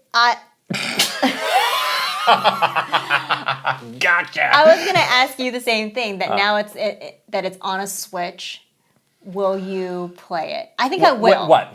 Requiem. Because you were like on the fence about Requiem, remember? So let's go through all of these. 7, I've already played it. I don't need to play it again. 7, I've already played. I got nosebleeds. So Village, I've actually not played. But I'm too scared. I don't know. There's probably reasons why I didn't get that in the first. Because you were scared. Something about it that I was like, I don't know if I'm into this. No, you were scared. Requiem was very interesting. Here's here's my surprise answer. I'm going to play that on a PS5. Because it looks better? It's going to look better. It's going to be the proper full experience in terms of the presentation. Yeah. I mean, the Switch 2 version looked fine. Yeah. I'm sure Digital Foundry will run it through the Digital Foundry machine and tell us more about it. Right. But there was nothing about it. I was like, who would stoop to play that? No, it's fine. But it's like I have a PS5 and it's made for that kind of presentation. We've seen it. We've seen it with our own eyes. It looks great. Amazing on PS5, yeah. Incredible. If I can get up the courage. Are you going to play it at all? I mean, I'll try it. I don't know if I'm going to beat it. Because you're scared. I might be scared. You might be scared. Okay. I'll admit that. I'm frightened, Krysta. I'm wondering what I should... What am I going to do? I'm wondering because I see your point about PS5 being able to just really run it in its full glory. But I was already too scared to play it on a big screen. Like even if I was going to get it on PS5, I was going to play it on my Portal. Does it really make a difference? Scary factor-wise, to play it on a TV versus handheld? It's way less scary on a handheld because it's small and you can just it's closer to your face. But it's smaller. You can throw it. I can throw it away. Throw it out your window. Yeah.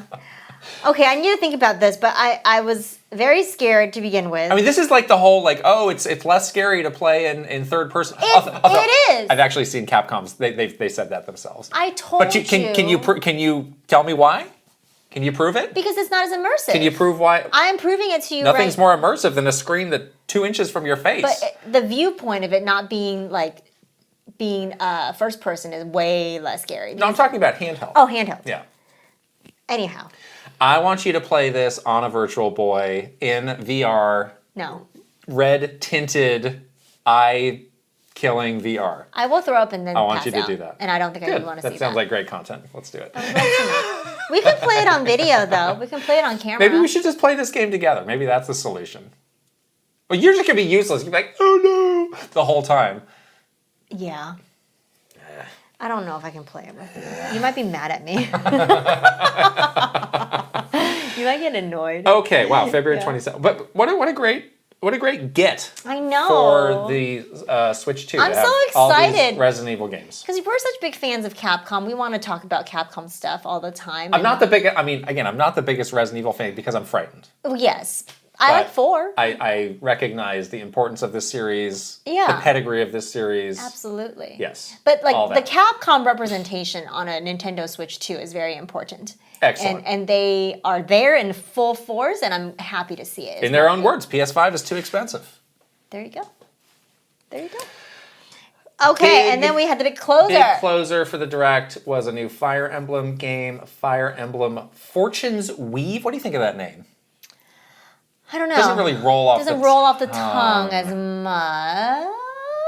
I'm sure we'll come around to it. But I'm sure it has a story reason, so I'm not mad at that. It absolutely does. It's going to have an incredible story. So a really excellent trailer, but I only wrote down 2 things, which are it's out in 2026 and husbandos and waifus, and that's all. They were my only notes. Well, that's. And then I asked you to add some more, and then you got really mad at me because you're on no sleep and you're cranky. So I don't know what to make of that. As our big Fire Emblem fan. I definitely popped off. I was really excited about this. I also want husbandos. I didn't see really a lot of husbandos in the trailer, I gotta say. What about that Alucard looking guy? I'm not into the long hair. Oh. He really looked a lot like Alucard. He really did. Yeah. He really looked like Alucard. Alucard's kind of hot though, actually. Yeah. He's got a cool factor. Does this guy have Alucard's cool factor? I don't know. Yeah. Anyhow, just do the Fire Emblem Love and Deep Space collab. Get that going. Oh, interesting. Waifus, there's some hot girls. Waifus aplenty. Aplenty, yes. So you're happy. I'm very happy. You're very happy. Yes. Okay, great. Seem to have this kind of like Roman theme around this Colosseum in these games that they're going to be playing throughout. Yes, this is very interesting. Yeah, I really was listening close. I watched that segment again. I listened very closely to the words coming out of Koizumi-san's mouth. So he said, alongside. So interesting. Seems like it's, same world as Three Houses. So what is the rationale for that? Of it being in the same world as Three Houses? Because we saw some characters from Three Houses in this. Right, yes. Right. And I think that if you look at the trailer, when you zoomed out, you can see the monastery in the background. Okay, that was something I was like, that looks like that, but I don't know. That. Yeah, so we had Patreon Uber fan of Fire Emblem Tuskoob sent in a lot of details that he had rounded up immediately. Yeah. And from his analysis, says the same universe or world as Three Houses. Mm-hmm. Obviously the same art direction. So quite possibly the same team as Three Houses. Yeah. A lot of returning mechanics like gambits, battalions, and combat arts. And then he had some speculative things as well around kind of the chronological timing. Yeah. I don't want to get into that too much. Three Houses. Because, we want to wait for the story to kind of unfold. But it does seem like at least we can say that it's in the same universe and the same, world as Three Houses, which is great, which makes me really happy. That's really cool. I'm really excited about that. Yeah, I think that's great. Yeah. I wanted this so badly. We needed this. We needed like a... You wanted what? A new Fire that's right. Emblem. You did not want the remake. What happened to that remake? Whatever. Who cares? We got this now. What happened to that? And Three Houses is a great one to have like more story in that world. I think it's great. Like that is I was a little disappointed in the one with the two Engage. Thank you. I was like Edge. Yes. No. I was a little disappointed in that, but I was really ready to I'm really ready to go back to that world, the Fodlan or whatever. Somebody saw a character with a gun, like a pistol-looking thing. Did you note that? What do you think of that? I don't remember seeing that. I think it's okay. I mean, we have bows and arrows. It's just a different kind of ranged weapon. Yeah. Using some like George Washington era flintlock. Yeah, you gotta blunderbuss. You gotta it's gonna take me 10 minutes to reload. 10 minutes to reload. Yeah, maybe that's like a turn based, and you take 2 turns to reload or something. Like that could be a fun mechanic, right? I think that could be cool. You know what I want though? I just want them to tell me all about the relationships. Oh, I thought you were gonna say Crom. No, I mean yes, I love Crom. Like I need to know about the dating, the things, the dinners, the Oh yes, the tea parties and such, yes. I need to know about all of that. Okay. Which I'm sure I'll get. Yeah. Yeah. I'm excited. I'm so excited. So this was a strong ender for you. Oh yeah. Yeah. Absolutely. 2026. Banger of an ender for me. Okay. So wow, that is everything that was in the longest direct ever. Wow. Our recap took longer than the direct itself. I just checked. So let's go back to our predictions. Any big hits or misses that you want to call out? Well, a big miss and notably absent is any mention of Elden Ring. Well, let's go to that then. So here are some games that were no-shows that maybe were surprising no-shows. Elden Ring is let's start with that because that was one of the 4 games that we needed some information supposedly on. A game coming this year. I think this is good news. Well, yes, because we were saying in predictions, like, maybe this game is delayed so they can fix the problem. I think they should do that. And if that is the case, wonderful. Yes. Happy to wait. Right. Versus like, oh, well, it's out in a week. Like that would be a worst case scenario. Yeah, because they clearly had some work to do on it. Yeah. Take your time, make it better. Make it actually work on this thing. Great. Fine. Good. Other no-shows, Splatoon Raiders. Yeah, that was a prediction that I had. There. So that was a miss. Rhythm Heaven. What happened Again, to Rhythm why Heaven? announce that game back in March to not no-show say it anything here? about it here? What was the point of that? And that game also had a 2026 date, right? Yes. Okay. But no other time frames. Interesting. No show. Could be a January, February direct show up there. And then one game that you had, or that in your predictions that I did not, was Duskbloods. Yeah. I'm not surprised that wasn't there, but there's nothing. Yeah, nothing. Not even a reminder that this game is coming. No. Not a tease or anything like that. So back to the predictions. Yes, back to the predictions. Any other big hits or misses? Let's go through. Pretty much all the Mario 40th anniversary stuff, I think. Aside from it being Mario Galaxy, we're wrong about that. We're wrong about that, but the movie stuff, the Mario Wonder edition. Switch 2 edition, yeah. Yeah. We didn't, I don't think we mentioned anything about Mario Galaxy 2 because we didn't know the movie was Mario Galaxy. No. Amiibo, I guess this kind of counts. It's not an anniversary Amiibo, but you still get some Amiibo. Yeah. So that. Tomodachi Life, we talked about that. We talked about that. Would there be a Switch 2 edition? Still think that could happen. That could happen. Hades Shadow Drop, we're close. We were close. Some sort of update mention of Kirby Air Riders. Kirby. We got the dates that we needed for Hyrule Warriors. But we were very wrong about our dates, we should say. Well, we were right about Metroid, wrong about Hyrule Warriors. Hyrule Warriors was wrong, yes. Yeah. What else? We didn't see any, like some of the surprises were like the Virtual Boy, we didn't see that coming. I mean, who could have predicted that? Yoshi, didn't see that coming. Yoshi Storybook, or Yoshi whatever. Otherwise, yeah, I mean, I think we honestly did pretty good on the predictions. We were waffling about some sort of Fire Emblem thing. I manifested that into reality. Yeah. So I think you guys should thank me, honestly. Yeah. So I'm gonna say that's a win for me. So let's go through the upcoming lineup, and I'm gonna try and just do this off the top of my head. Okay. So September we have Hades. Yes. October we have the Mario Galaxy games. And Pokemon. We have Pokemon, the Pokemon DLC whenever that comes out. Right. November we have Hyrule Warriors and Kirby. December we have Metroid. January Final Fantasy VII. Final Fantasy. February there was the tennis, Mario Tennis. March is Tomodachi Life. No, March is just spring. There's a lot of games that are just spring. Oh, spring. But okay. Guess what? They're probably going to do another direct early in the year where all those spring games can get dates. Exactly. So that February direct. I know some people seemed a little distraught at the number of games that were just vaguely spring. I think once we get past this year, those will all get dates and those will fall into place. And yeah. So, but what about just kind of now through the end of March lineup? How are you feeling about that? Yeah, I mean, I think people were like upset that there was no new first party announcements. There were like dates for ones of games that we knew about. Fire Emblem would be the sole, the only, and Yoshi, and tennis.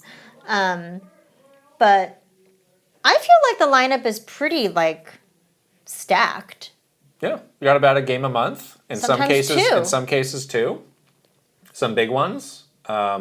stuff did not slip, from the Metroid and Hyrule Warriors. Those are still this year. Yeah, and then you have some stuff already in January. Like you got a couple of things like kind of bleeding into next year. Yeah, we have a few things, and we'll definitely get more as we get a little bit closer. Yeah.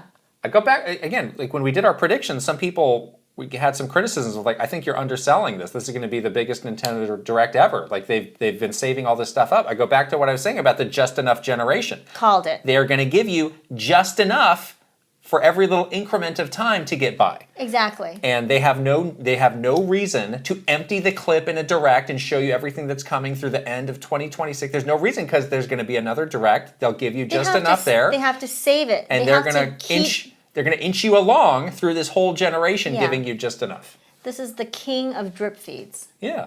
They are the masters of this. Right. So if you understand that that's the philosophy for this generation, then you won't be disappointed. I'm fine with it because it's like, well, you have to look at everything very short term. It's like, now I'm focused on through the end of the year. It's like 3-month increments almost. Cool. I'm going to have a lot to play. It's kind of direct to direct, honestly. We're living direct to direct, which is not great. But gosh, now through the end of 2025, there's a lot to play. There's about something every month. And then you do have some stuff on the horizon that look fun and interesting, you know, so that you can look forward to it. But in the near term, you know that you're like kind of set until the end of the year. And all these other things that like people, the Animal. Where's my Animal Crossing? Where's my 3D Mario? People have in their mind now because Wood did his fake Direct, his made up predictions, which is. That is an interesting thing that now people have that in their head because of something that was made up. Psychology. This is a sociological. That was what he positioned experiment. Yeah. The 3D Mario. Because it's the anniversary, we're going to get the 3D Mario. All these things. It doesn't bother me that those things were not in the Direct because I know they're eventually coming. Exactly. I have the confidence to say, yes, Nintendo is going to make an Animal Crossing for this generation. I don't need to know about it right now because I am also very focused on the short term of what I'm going to play. Right. It doesn't bend me out of shape one bit that I don't know about these today.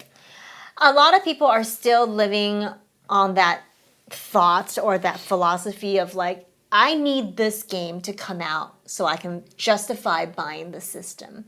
And there's a lot of people that are holding out for some of these games that did not show up in this Direct, like an Animal Crossing, like a 3D Mario, et cetera, et cetera. Name your game, fill in the blank, whatever. And I think those people are disappointed because they had thought that maybe they'll get a tease of this eventual game coming out, even if it's a long time from today. And that will kind of push them over the edge to get the system. So I do feel like those people... Well, if you're that much on pins and needles, maybe you should just buy it.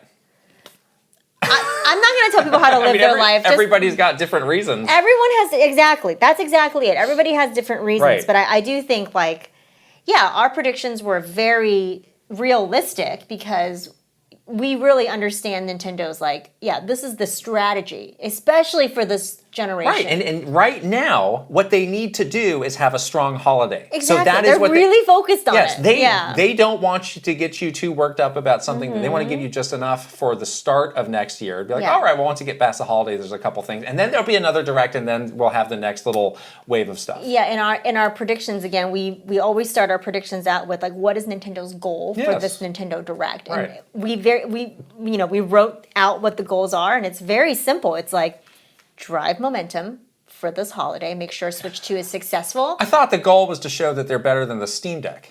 Oh, I didn't know that. That's what I thought. All right. Huh. I guess they're just preparing for the ultimate console war. It's fine. Yeah. And I think from their perspective, everything they put in here, 100% met that goal. Right. They showed you everything, a lot of games that's coming out this holiday. And then they drove the great momentum into 2026 by showing you some of those other games. Fire Emblem, Yoshi, Mario Tennis.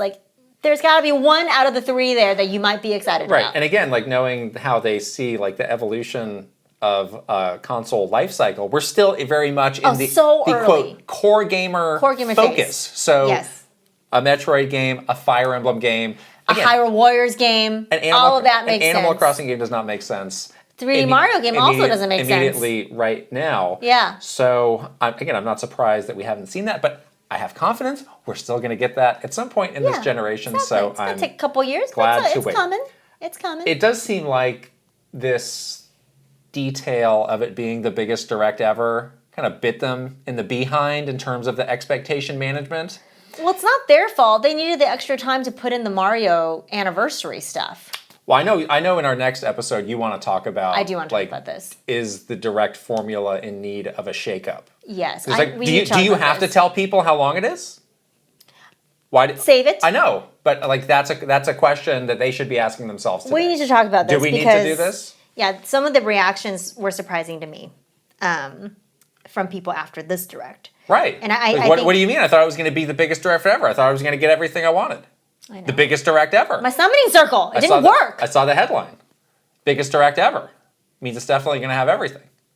Where is my game? Summoning circle didn't work. Mad. I'm not mad. I gave it an A.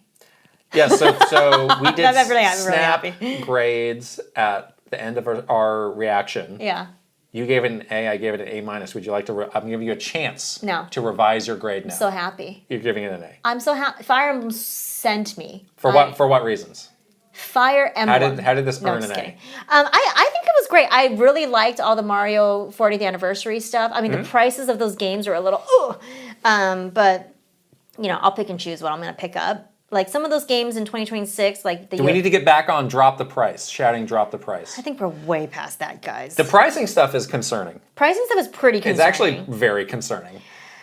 You cannot dabble anymore. You can't just get something because you want to check it out. You have to be very sure that you want to buy something now. So the days of I'll buy this to see is completely out the window. Right. Now it's I need to do intensive research and make sure this is good before I drop the money because it's so expensive. I thought that the anniversary stuff was great. I love the way the movie looks so far. I am not disappointed that it's Galaxy instead of World. That's fine. There was at least every other game I was I'm interested in that.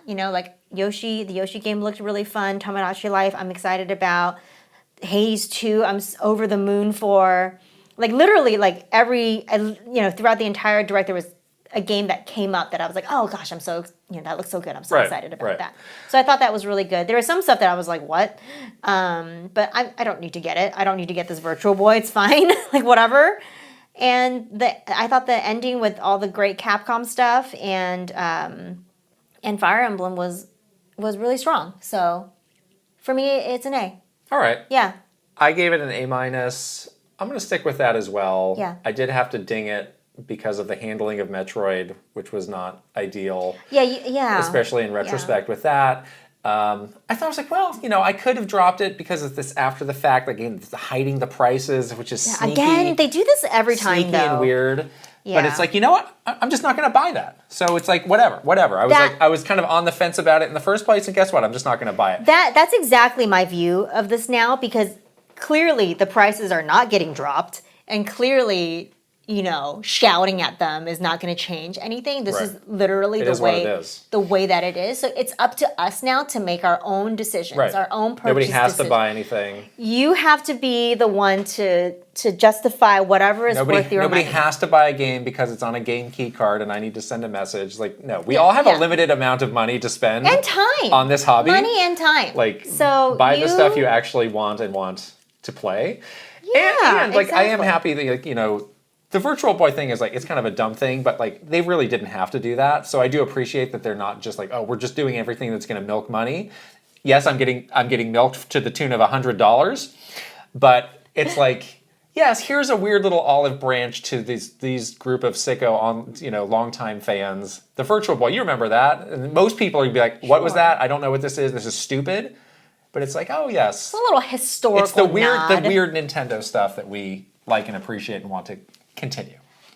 Don't lose the spirit of the weirdness, know, for sure. Yeah. And the Mario anniversary stuff was a nice feel good. I thought that was great. Yes. I really liked that. Plus the movie looks great, so I was happy with that. Yeah, exactly. Yes. Excited about the movie too. Yes. We asked our Patreon subscribers to give a grade to the direct. And I also have Jeff Keighley's poll here. I like his poll because too. Because he does big numbers on his polls. Yeah, we need the data. So we can compare.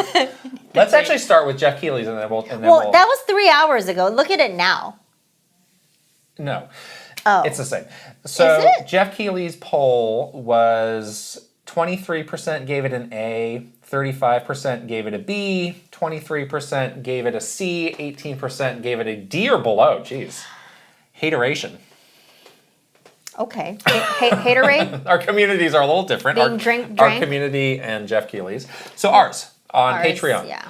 44% gave it an A, 37% gave it a B, 17% gave it a C, and 3% gave it a D. Nobody gave it an F.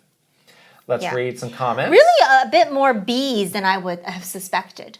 Well, we'll find out when you read some of these comments. Let's do it. Nimbendo64 said, I give it an S. I should have had that as an option. You should, S tier. I give it a. Shame on me. I don't give it an S. Give it an A. I'm floored by how much Nintendo shared during that direct. I'm deeply concerned about the Metroid dismissal of sorts. I'm getting the sense that they just want it to be done and over with in their silent presentation of the game. Otherwise, perfection, chef's kiss. Kind of like your review of it, where like everything else was good. Metroid was like a little concerning. Yeah. Yeah. Marquis Picard says, I need time to process everything, but my initial reaction is a C. I thought Mario's 40th would have something bigger, like Mario Maker 3 or something, not another Mario Tennis. Also, no Mario Kart World DLC at all. I was hoping for Red Dead Redemption 2 or Grand Theft Auto 5 third-party banger. Overall, it was safe. We have some key dates now for games, and it's pretty stacked with games, so we should be okay. A lot of people were pointing out the Mario Kart World piece of this. Missing. The no-show. No-show. From Mario Kart World. $8 Do you have thoughts on this? Pretty, I needed something else to spend my money on. Goodness. I feel like they kind of want to let this one sit. Yeah. But I don't think we've seen the last of Mario Kart World. I've not played or thought of this game in the past month, so it's like, it's kind of whatever to me at this point. Maybe they haven't either. You know what? Maybe they're scared to tell you about DLC right now because they think you were going to be mad. But this was a common thing in these replies. A lot of people were talking about where the heck was anything for Mario Kart World. I know. Biggest launch game, biggest game. Yeah. Most expensive game. Yeah. JR said, I thought it was a decent direct. We got our release dates, semi-exciting 40th anniversary stuff, and some surprises here and there with Donkey Kong DLC today. But I will admit there wasn't that one announcement that just blew my mind. I didn't feel as excited as other directs. Either way, this winter is stacked, and new Amiibo 2, I'm going to be broke. Yeah, it's so interesting, this dichotomy of there is this one, there's a thing that's missing for a lot of people. Like no one was like, this blew my mind, or like, I'm so... Unless you're a Fire Emblem fan. Like me. Yes, they wanted that. Everybody wants to have their mind blown at the end. Yeah. And I think the reality is like, we're just not always going to get that. Yeah. And then there's like, but then there's also on the other side, everybody always says like, it does seem like there's a lot coming. Right. So it's like, do you have to get your mind blown, or are we just going to be okay with like, there's a lot for us to play?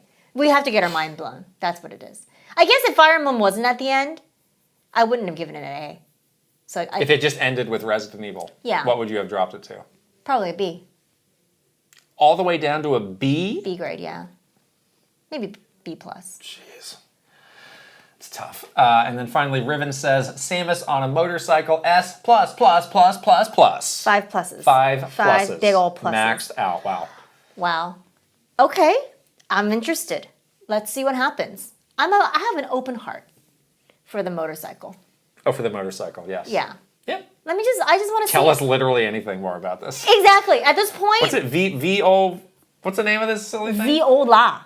Viola. I really can't get over that. But the way that it's spelled, too, it's like so cheesy, you know? Viola. But it's not like voila, right? It's like viola.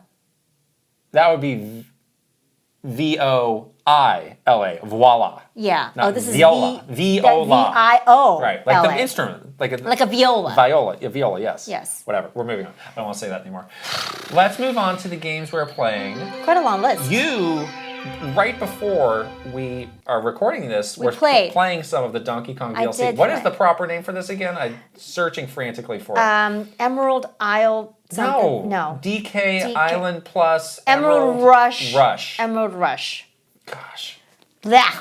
So you played, I don't know, 20 minutes of that before we hopped on. I did a full run of Emerald Rush. Gut reactions to this. Very First fun. Impressions. Definitely cool to see Donkey Kong Island like rendered in this game, like being there in this game and destroying. We like immediately went up to the treehouse and like destroyed the treehouse and Candy Con's still there. Poster of Candy Con is still there, guys. And then we checked out this Emerald Rush. We laughed. It was like, oh, these are unripened bananium. That was a good because it's a detail. Green banana. Ha ha. That was nice. So you basically accept the mission from VoidCon, and you have these rounds that are on a timer, and you have to meet the quota of the amount of emeralds. Gems that you get, and every time you collect like a bananium gem or a fossil, you can pick like a power up to make yourself stronger, or like very much in the vein of a Hades. It's basically Hades, right? And then what were some examples of the things you were getting? It's like get more gems per enemy you kill, sure, or doing VoidCon's challenges results in more gems. But it wasn't like giving you any new abilities or anything like that. There was one that gave me more like life, like more hearts. Okay. Yeah. It's more like multiplier or get more points. Yeah, stuff. exactly. I think it will probably eventually get pretty hard. Is there any leaderboard online for this at all? I didn't see it. It gave me my own results. Yeah. At the end of like the rounds. But I didn't see any other like sort of leaderboard. They also had a new mechanic that was cool where you can like summon a barrel anywhere. Oh yeah. It was like an item. That was a consumable item.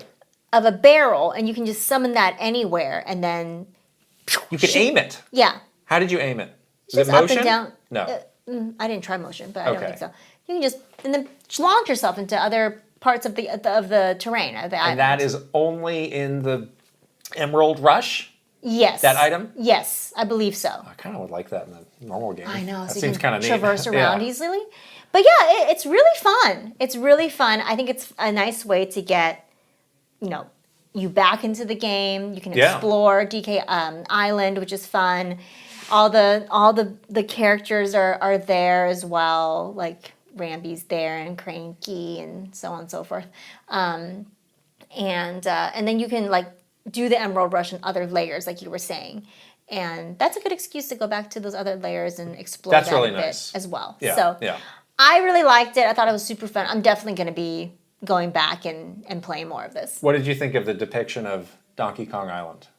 I loved it. It's pretty cool, right? It was really cool. And I like immediately climbed to the top of the rock that's shaped like Donkey Kong's head. And then how big does it seem? It's not super big. It kind of reminds me of what's that layer? Resort layer. It seemed pretty dense though. It's about the size of Resort layer, but it's pretty dense, and you can climb the big mountain in the background. You can. Yeah, I was on my way. What's on the other side of that? I didn't go to the other side. What?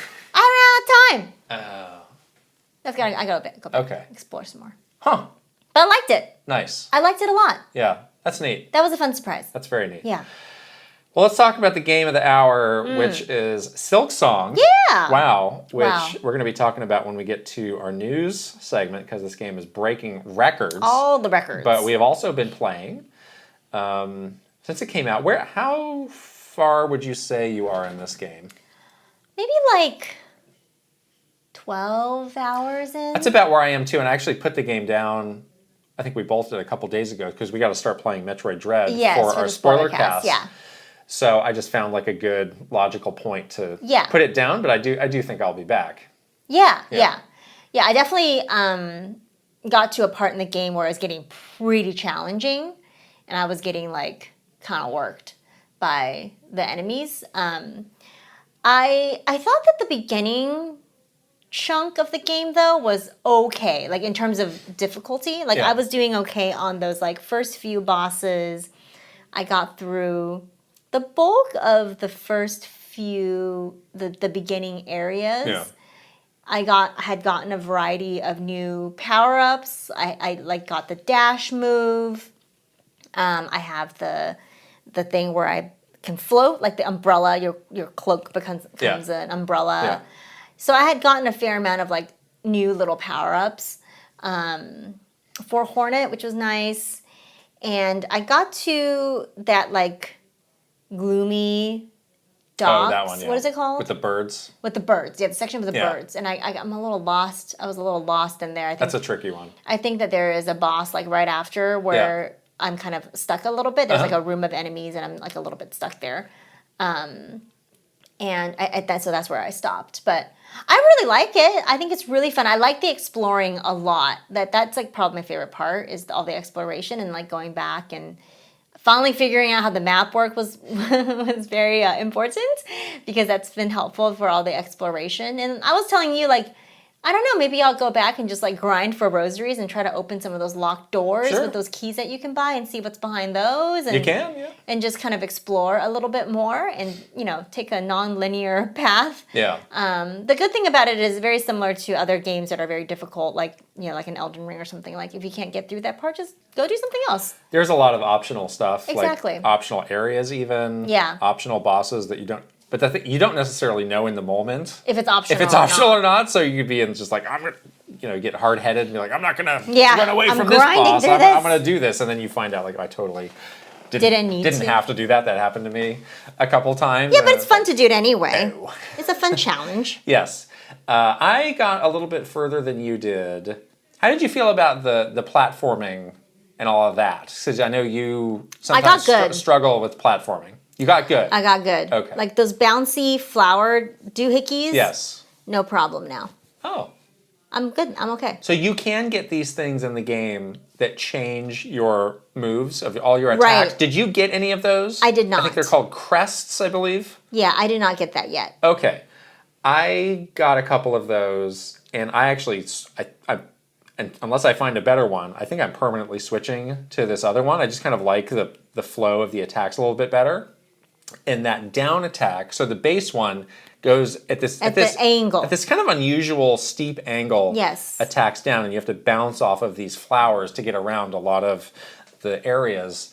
The new way I have it, I actually think it's easier for that, where you just kind of do this kind of slow, directly under you That attack. was in the original game, I think.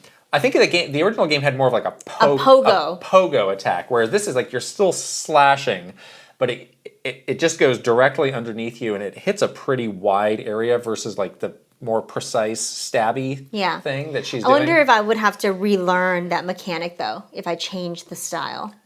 You probably would, but I think this one on whole is easier to do consistently. I don't have any problem with it now, though. And then I got one of the other crests, and I just immediately was like, I don't like this. I'm not going to use it. I see. Yeah.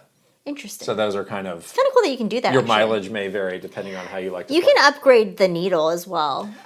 There's ways to do that, which is kind of interesting. Such as? I don't know. You don't know. I don't know. I haven't done it. Yeah, I did see. I've gotten a lot of different like sub-weapons and all of that. And I also got some things that let you expand your, how many of those sub-items that you can use. But those are dedicated. If you get one of those items, it's only for that crest. So it's only expanding the space on those crests. Exactly. I currently only have 2 of those. So I'm like... You got to juggle. You have to keep the compass. Even though I feel pretty set that I'm going to use that crest, I'm still a little hesitant to burn those, even though I would like to have more space. Oh. Yeah. I probably should just do it. You should. I should just do it. You should do it. That was like, oh, that's kind of rough because I don't know. What if I end up switching and then I can't use them? You have analysis paralysis. And then I'm not going to have them. So right now, what I have equipped is the thing that gives me it's like the damage bell or something like that, or the protection bell, something where it gives me like 1 extra hit. Like if someone hits me when I'm almost dead. Oh, I don't know if I have that. It's like dong, or like ding really loud. I don't think I have that. And it like kind of destroys the enemies around you. It's like an AoE. You get a whole extra hit off of this? And then you can get 1 save, basically. That seems really But not, useful. it doesn't refill your masks. It just saves you from dying. And it replenishes every time you go on a bench, is that it? Or yes. Wow.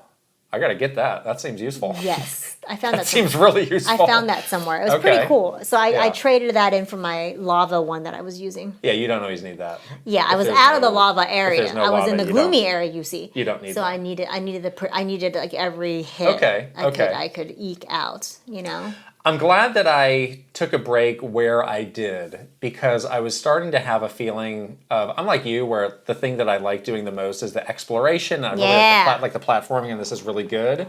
But I did a couple segments where it was like boss after boss after boss. Oh. And I got through all of the bosses, but it was definitely I'm going to need a solid 30 minutes plus to figure this out and get it done. And then it was like, well, platforming for another 20 minutes and then boss. Platform for another 20 minutes, which I was really having a good time, and then boss. And at the end of that, I was just like, I need a little break. You're like tired. Because, I don't know, the bosses are just not the thing that I would say are the most fun for me. Oh. And it's like, I just felt like tired from doing all of those bosses when it's like I really just want to jump around and explore and find stuff and have a chance to do that. So it was actually reminding me a lot of Black Myth Wukong in that sense, which people call that a boss rush game. Boss rush, and that's kind of why I fell off of that game too. It was like fun. I just need a moment to catch my breath off of all these bosses, and it's like, oh, now you're learning this one from scratch, and it's like I just know this is going to be like a big investment of a lot of things to get through it. So. But I have yet to find a boss where it's like, I can't do this. Right, you can learn it. It's like, no, I've just got to get this down. And I know they have put out, I don't know if the patch is out or if it's coming, that first patch that does adjust some of those bosses. And it'll be interesting to see how they tweak it over time. I found it to be okay. That's one of the big debates, though, is this game too hard? And I think it's fine for what it is. I mean, it's like what you expect, right? We've been doing this debate forever of like, oh, does FromSoft games need an easy mode? Does Silksong need an easy mode? I mean, I guess if you want that, you should get it on PC because they got mods up the wazoo. Yeah, you can do like 2-player mods for all of that and make it easy as you want. Make it easy, yeah. So, but again, we don't have the context of playing Hollow Knight. People say this is harder than Hollow Knight. Oh, is it? Okay. I don't know. I don't know. We didn't play Hollow Knight. Seems okay to me so far. To enough duration to see the difference. I don't know. Yeah. I don't know how long this game is. Maybe we're still really early. Yeah, I don't know if I'll finish this game. We'll see. Yeah. I'm pretty die easy on these things. When it starts to get too hard, I'm just like, all right, I'm good. I've seen fun. I've seen what I want to see. $20. Yeah. Had some great times. Right. The only thing, my tiny little critique for this game is that, like, I don't mind a difficult boss or a boss rush or just like learning a hard boss and like sort of battling through it. I don't mind that at all. Like, I think that's totally fine and it can be very fun as well. But I do feel like this game, there's like a little tiny bit of a lack of like, what do I get after I beat this really hard section? What do I get after, Well, yeah, if you just complete an optional area of the map, you're really getting nothing in a lot of cases. Exactly. Yeah. Like, I don't mind the hard boss at all or the hard gauntlets of enemies and those tiny rooms that they put you in. But I would like the reward to be like a little bit more satisfying. Okay. Is my only thing. Like, sure. Like when you play a Metroid game, you beat a really hard, like we're playing Dread, which we're going to talk about in a second. You beat a really hard section. You get like a really cool new power-up. Yeah. Or like you're playing Elden Ring and you get through a really hard boss. You get like an amazing new ability or like a whole new thing opens up. Like the reward is so incredible. You're like, oh my God, that's so worth it. I don't care that it took me like 5 days to do this. It was so worth it. I don't get the sense of that from every boss in this game. I mean, some bosses you do get like a pretty cool power-up and it opens up, unlocks new areas and that's really awesome. But like not every hard challenge reaps a reward that I think is worth it. Okay. Yeah. Yeah, the game does seem to be pretty divisive, and I wonder if that's a function of we didn't know much about this. They didn't show a lot of this, so people didn't necessarily know what this game was going to be, especially if you're like a diehard Hollow Knight player. Again, like we really had very little frame of reference to go off, so we're just kind of taking it for what it is. Right. But especially among the Hollow Knight fans, it seems to be either like kind of a love it or hate it kind of thing. Yeah. So I'm just curious, and maybe you don't know, like what do the hated people hate about it? I think there's a lot of people saying that it's too hard. Too hard seems to be a lot of the main things. Okay, so the whole like I'm getting hit for 2 damage, like that didn't happen in Hollow Knight. There's people complaining about they call it the runbacks of like after you die to a battle, you got to traverse all the way to a boss. And I've seen some examples of stuff deeper in the game. It's like that looks kind of. It's pretty tricky. Annoying. Yeah. You have to. The bench is pretty far away from where. So again, like. Yeah, different from like an Elden Ring where you just pop back into the. I wonder the boss area. Yeah. What they might do to this game, long term. in terms of tweaking it. I don't know. Tweak it. I don't know. Add more benches. So, I mean, interesting. We're taking a short break from it to do something else. So I'm definitely going to go back to it. No worries. Yeah. Yes. Star Wars Outlaws is kind of a golden child on the Switch 2 at the moment. Yeah. And this is a game that I played last year on the PS5. I didn't finish it. I played it for about a dozen or so hours. And this was also a game that was getting some hefty updates.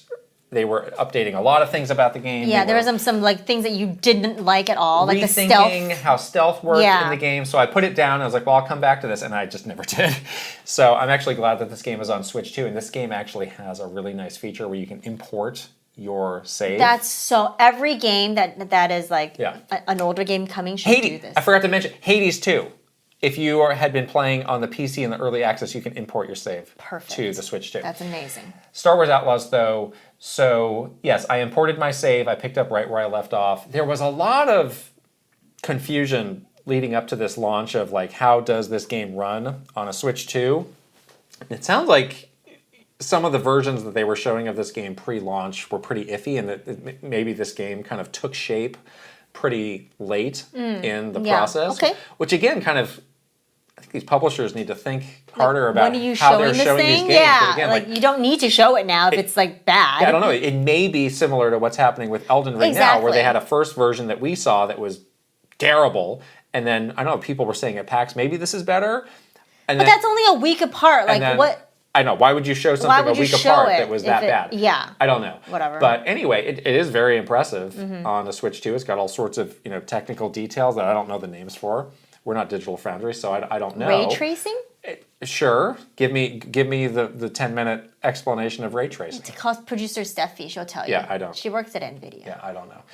I just go by the eye test of what I can see, and it looks really nice. No, I looked at it with you. It looked really nice. Yeah, it runs smoothly, looks good in handheld and docked. So it's nice. It's a really good addition to the library. Nice. Again, like... When are you playing this game? People are very focused on the technical side of things. Like, people need to talk equally of, like, is this a fun game? Yeah, is it a fun game? And maybe it's just because this game had already been out. Like, people are like, yeah, that conversation already happened. I don't know, this is like, to me, this is like an 8 out of 10 game. Okay. I really do like Star Wars, so I do want to find time to play it more. I don't know exactly where I'm going to do it, but... This is a great version of this game. Like, if you have any interest in Star Wars, I think you should pick this up. If you're looking for kind of a bigger open world game, like, Ubisoft did a really good job with this. Yeah. So I think they deserve a lot of credit for that. So now I'm back on the Can Assassin's Creed Shadows Happen on a Switch 2. I was out on that for a while. Now I'm kind of back in. Okay. Now I'm kind of back in. That was... I was like, Ubisoft might have this figured out. I have a pretty long save that I'd love to port over. Man. I'd love to port that over. That was, I gotta say, so I didn't know that it had that save import feature. And then when it popped up in the game, it was like, oh, you need to log into your Ubisoft whatever account. I was like, here we go. We don't forgot the password, I'm gonna have to log into out. this. I'm gonna have to, I don't remember what it is. I'm gonna have to. Which email did you use? And it's all like so much slower doing it on a Switch versus like on a computer. It's like, this is gonna suck. Like, but then it was like, oh, you're automatically logged in. All you have to do is go on the PS5 and push a button that's like upload to cloud. So I did that. Boop. Amazing. Upload. There it was. I have uninstalled that game on a PS5. I'll never play that again on a PS5. That's amazing. I do not need that. And somehow the file size is only 20 gigs. I don't know how. Switch 2? Yeah, that's way smaller than it was on the PS5. It's true. Yeah. I don't know how. It's like half. I don't know how. Good for them. Very good. Wow, way to go. Another new game that I've been playing is Chronos: The New Dawn. This is a survival horror game from Bloober Team. Yes, we saw this at, we saw their big show at Gamescom as well. They had the real guy. Yes, this was a pretty late announcement for the Switch 2 version. That was in that third-party direct that happened a couple weeks ago. But I'm liking this game quite a bit. It is a pretty, traditional survival horror, heavy on the survival side. So, the action happens from, a Resident Evil 4 perspective, over the shoulder, shooting and stuff. But you don't have a lot of bullets. You don't have a lot of resources, so you need to make that stuff count. Yikes. Is it scary? I'm very interested in kind of the setting of this game, kind of the world building of this game. So it happens in a world that is just like ravaged by this pandemic. It's like turned people into these monsters. It's interesting. It makes you wonder, like, did they come up with this idea during the pandemic? Probably. It's quite possible. Yeah. And you are playing this person in this kind of... It reminds looks like a submarine, like a diving suit. Old-timey diving suit. Old-timey, yeah. Also, like the Big Daddies from Bioshock. Those also look like those old diving suits.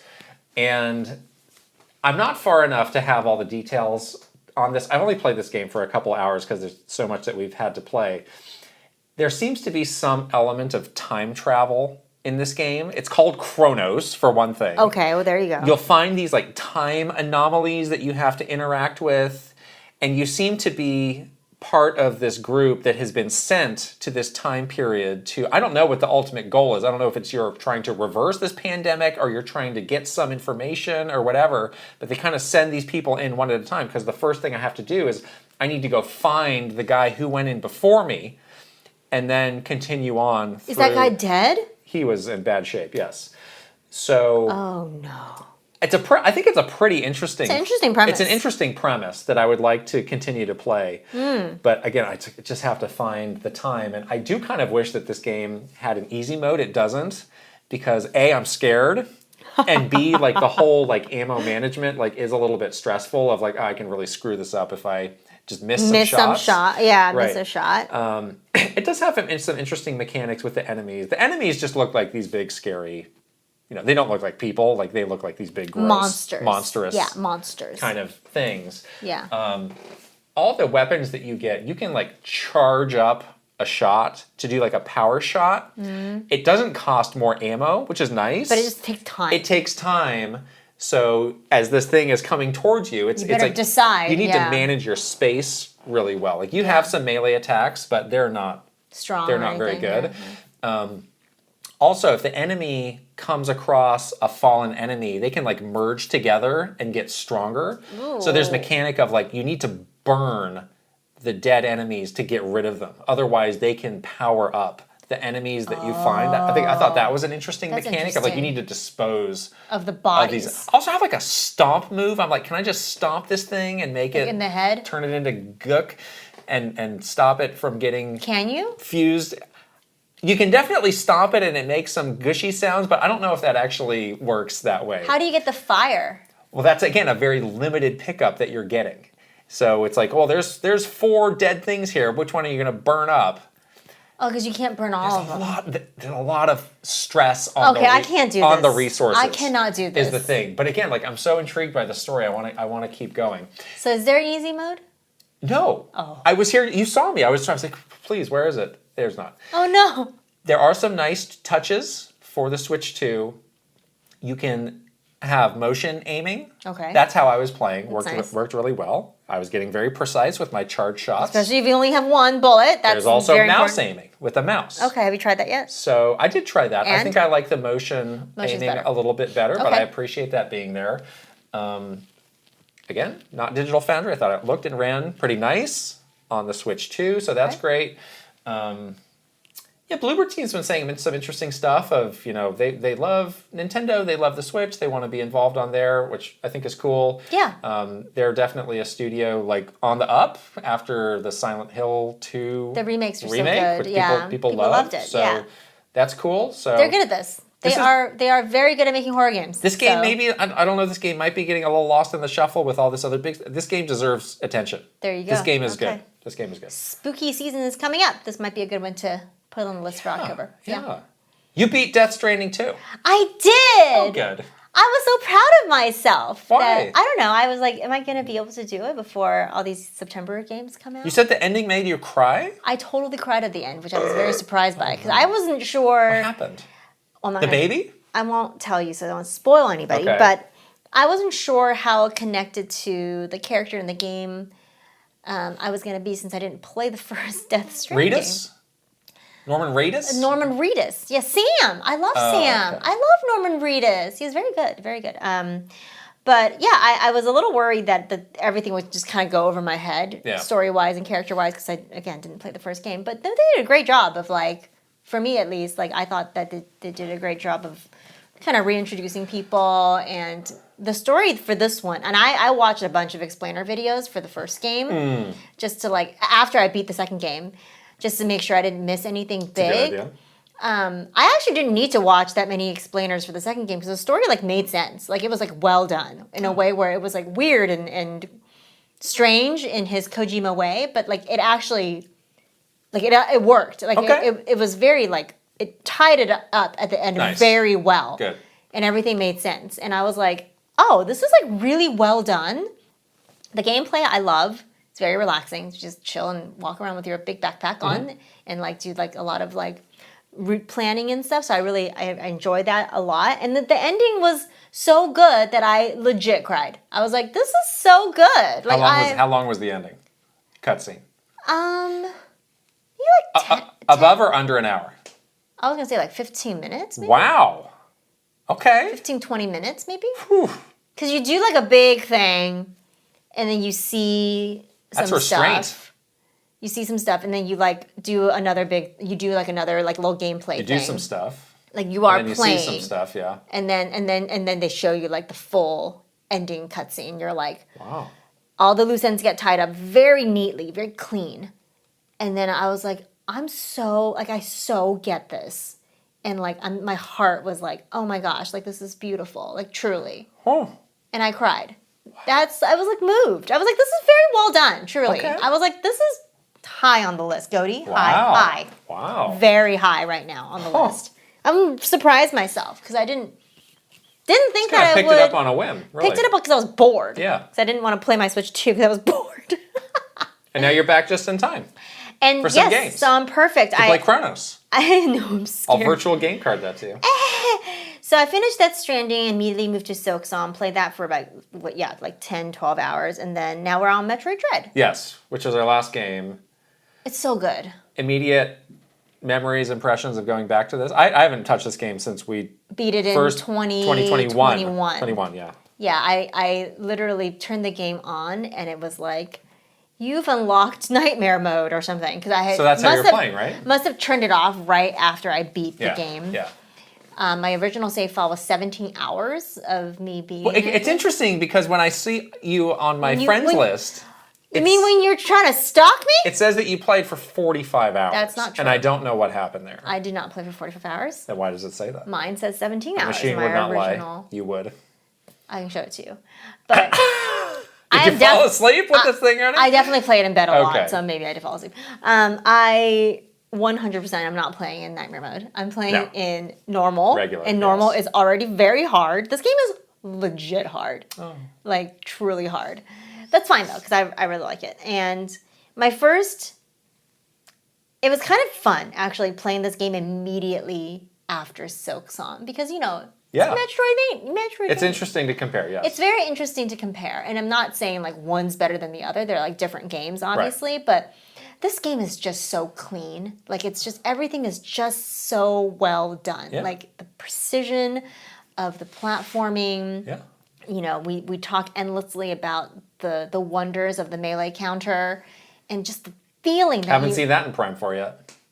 Motorcycle could have melee counter. Viola? Viola could be the melee. No, just kidding. But yeah, it's just the feeling. They tuned it so perfectly. Right. The boss fights are still really fun. I was such a dope too. I was like, when do I get the morph ball? Why is it taking... You get that later on. You get that a lot later much later than you realize in this game. And I was like, I need it. I see all these corridors everywhere. I need the morph ball. The Emmys are still absolutely... I'm like screaming at the Switch as I'm trying to... At least the Emmys are contained to an area. It's like, all right, they're not going to walk out of these doors. The sound design and just the visual look of the Emmy areas, because you go into it and it's like grayscale, film grain, and then it's like that. Mr. Sakamoto's been watching those Italian horror movies. It's like that clicky. He's gonna do that electronic clicky, and you're just and your heart rate is just like you're like, oh my god, it's coming, it's coming, it's coming. It is so good. It's so well done. Like it's amazing how you go from this like exploration, kind kind of almost like adventure-y kind of game to like true horror. Right. When you go into those Emmy sections, you're like, this is a horror game. This is a horror game. Yeah. This is terrifying. Yeah. But yeah, it's great when you get some way to take one of those down and you get a power up. It feels very satisfying. I fail.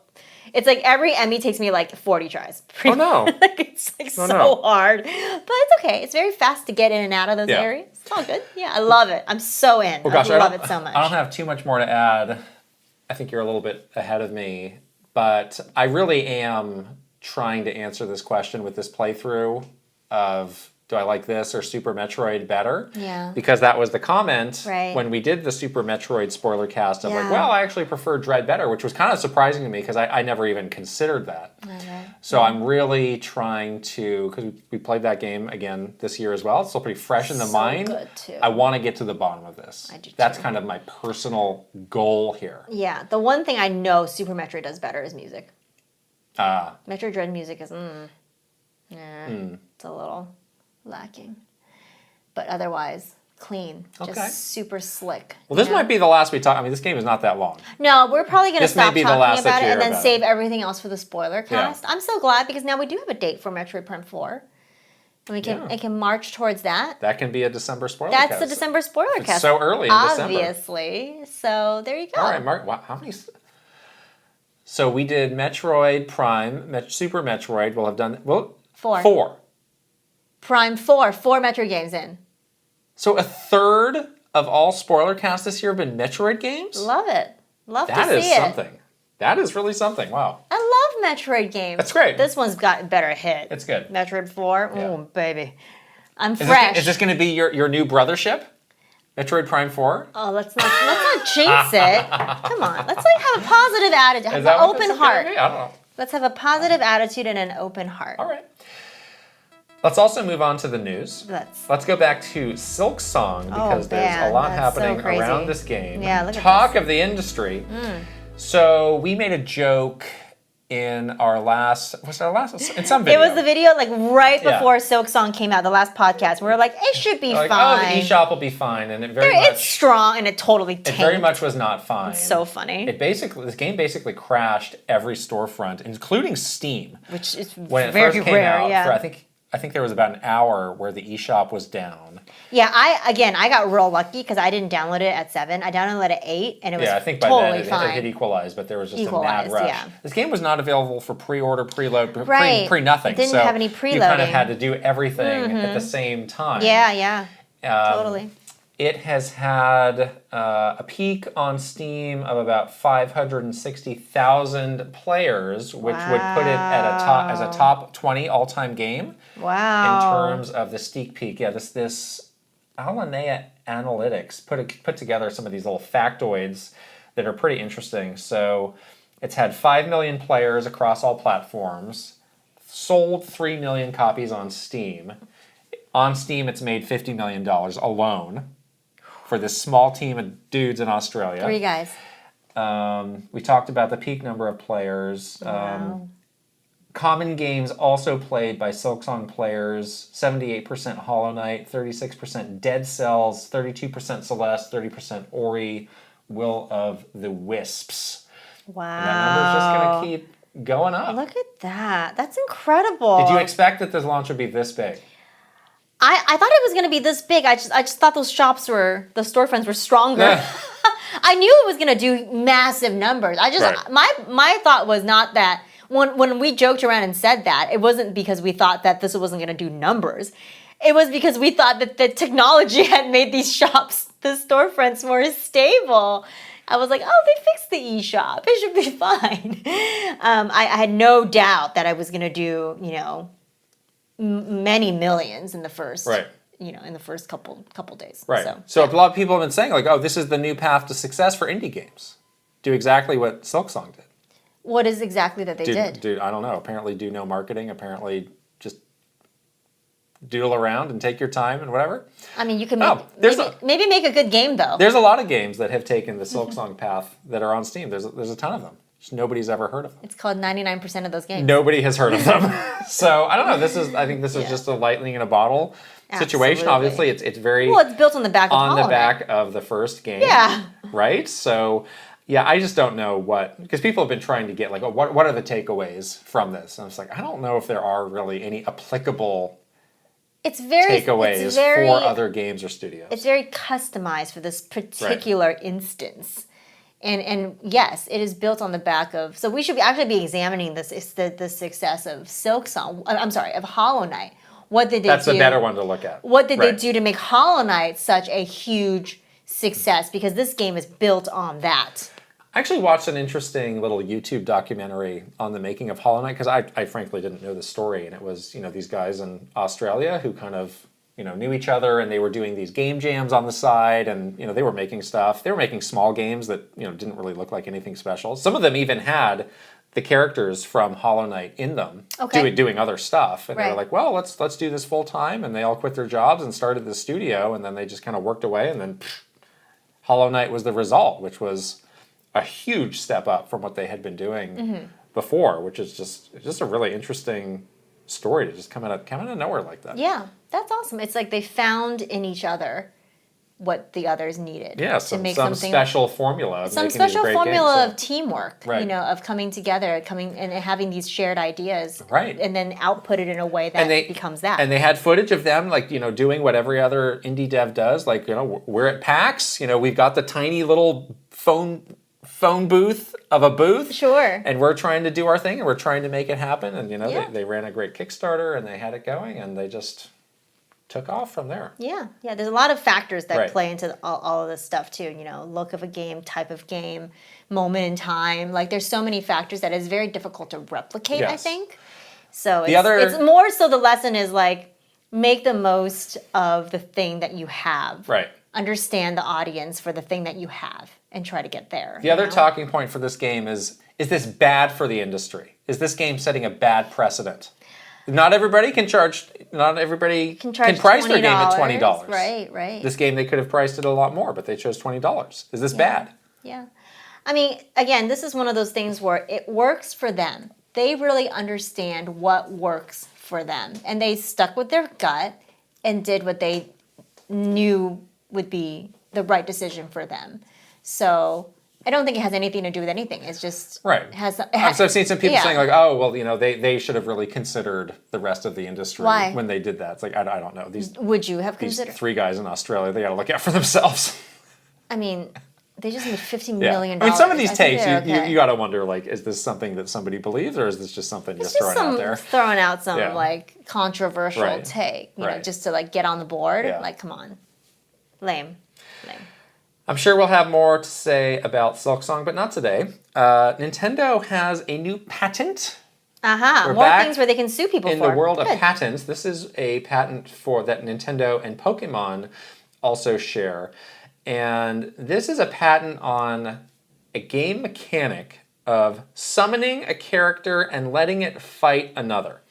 Okay. And there are a lot of kind of points of the defining characteristics of what this patent is about, and there's definitely people who are concerned about the precedent of being aggressive in patenting game mechanics, especially when there's a lot of games that already use this mechanic. Like people pointing out, like, well, boy, Nintendo could shut down Final Fantasy right now. They've been summoning characters forever. It's called summons. I guess it's over for Final Fantasy. Yeah. So what do you think is the big picture point of this patent? Well, it's to scare people from overtly copying them. They are still salty about just the overt way Pal World decided to rip off one of their prized IPs. They're still really pissed off about that. So this is a scare tactic so that they're like, well, guess what? We're Nintendo, we're Pokemon, we're 2 of the biggest gaming companies in the world. We have money and lawyers and plenty of time that you don't, so don't mess with us because we will shut you down. Right. I mean, they choose how to enforce this as the person who has the patent. So they have no interest in taking down Final Fantasy, which is an important partner for them to sell games and systems on the Switch 2. And you're right. It really is just something that they can dangle out there of like, you wouldn't. I wouldn't mess with me if I were you. I wouldn't think about doing another Pal World.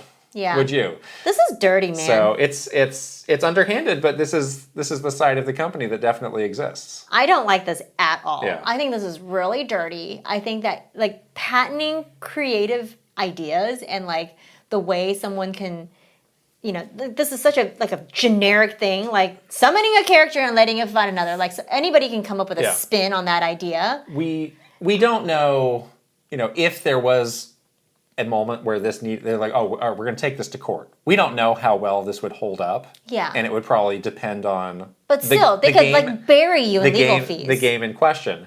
Exactly. And it doesn't matter. But my point is, we may never see it. We may never see this put into actual legal use. It may just be. It's only a scare tactic. Exactly. The main use of this is a scare tactic. There was a similar thing that happened recently that I didn't see too many people pointing out, which was so Genki. They make the accessories. They settled. One of the points of the deal was they will not use the direct name in any of their marketing. I guess they did like a Genki Direct or whatever. But guess what? There's a lot of other companies out there these days that use direct. Xbox. What about Xbox? Uses the direct. Yeah, developer direct. Right. So Nintendo has now told us they don't like it when people do this, but they are only going to go out and seek it out and make it a problem for people that they don't want to work with. When it's like, no, it's not a partner to them. It's not a partner, and we can take them down. So dirty. So that was an interesting thing that they communicated through that settlement. It's true. It really annoys us. Yeah. Why we don't do that. Don't do it. No. Yeah. And that was something that I always felt. That's why you've never seen us do a Kit and Krysta Direct, because I was like, we should do it. That's going to, no, we're definitely not doing it now. No. It's like, I'm pretty sure they don't like this. We can do a Kit and Krysta indirect. Oh, I'll let you pick up that phone call. Oh, man. You can't trademark the word direct. Why not? I don't see a trademark on that word. Just a word. Why not? Lowercase d. They're going to do it.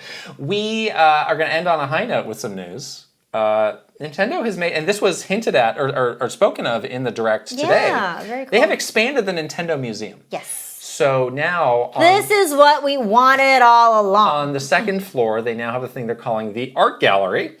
And this is a collection of character images, concept art, marketing materials, all of this, great original artwork that I think people really wanted from the start. When you call it a museum, you got to put some of this stuff in there. Yeah, we still have not been to the Nintendo Museum, but we've been seeing the impressions of a lot of people who have gone to this and like, this is amazing. This is exactly what we want and more of what we need. Yeah, I wonder if they have more explanation or like supporting materials. Supporting material. Right. That would be cool. Like, do they have like the cute little audio guide where I can like walk around and listen to Mr. Miyamoto tell me about each piece of concept art, or that would be a cool thing for them to add if they don't have it yet. Do they name the artist for any of these?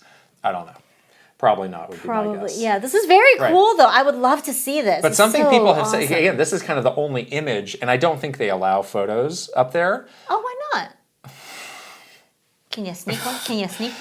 People who have been there have said it's actually a lot bigger than you would think from this photo. So it seems like maybe it just kind of goes on and on and on. It goes on and on, yeah. You can't take photos in there? I mean, there's a lot of the Nintendo Museum they don't let you take photos of.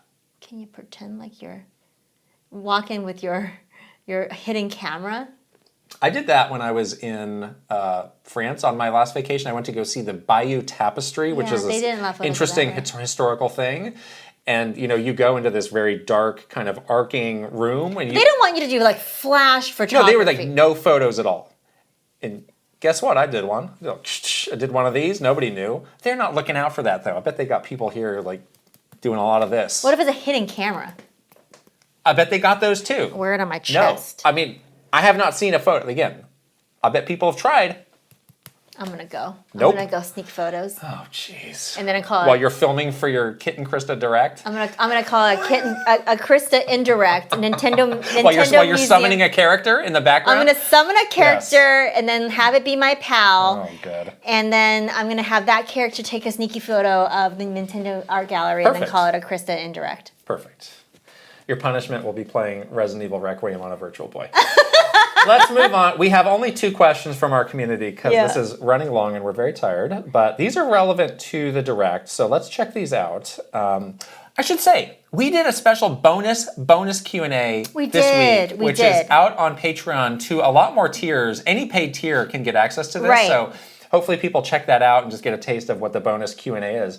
And we did a normal bonus Q&A as well. Yeah, so we've been answering bonus Q&A and a bonus questions. We've been answering We answered your questions, some juicy questions we answered. 2 more for today, though. One from Frulio. What are your thoughts on developers announcing DLC before a full game is released?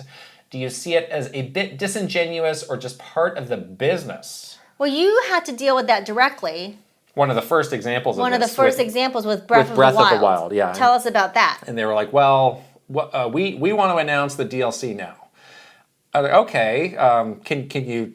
That's a little unusual for us. Normally we'll put the game out and then we'll be talking about that. What are we going to be announcing? Like, well, we don't know because we're still figuring out what this is going to be. It's like, did they have like prices and stuff that they wanted? Oh yeah, and we had a huge pre-order campaign, buy the game, but they didn't know what was going to be in it. They had some ideas, but they're like, we're still figuring it out, and you can go back and see like in some of the announcements, it was a little vague. Did they say to you why they wanted it to be announced early? I think it was a very business-oriented move of let's capitalize on people pre-ordering the game. Yeah, exactly. Let's not let too much time pass. I think that's exactly what's happening here. That's exactly what's happening. Because I do think you can do DLC too late after the fact. And the people have already dropped off the game, and it's hard to get them back in. It's really hard to bring people back. So that's why something like this Donkey Kong DLC, I think that's great. This is perfect timing because they know exactly when you've ended. Either you are still maybe wrapping the game up,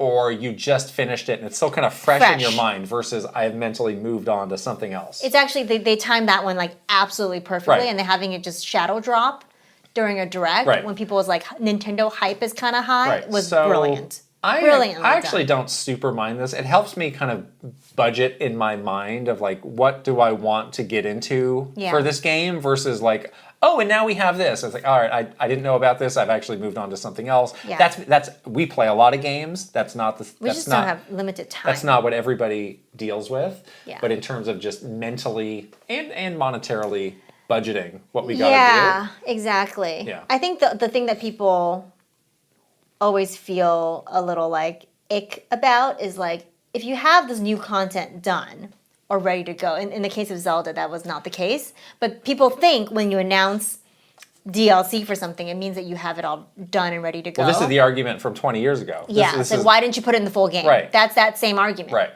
But, in this day and age.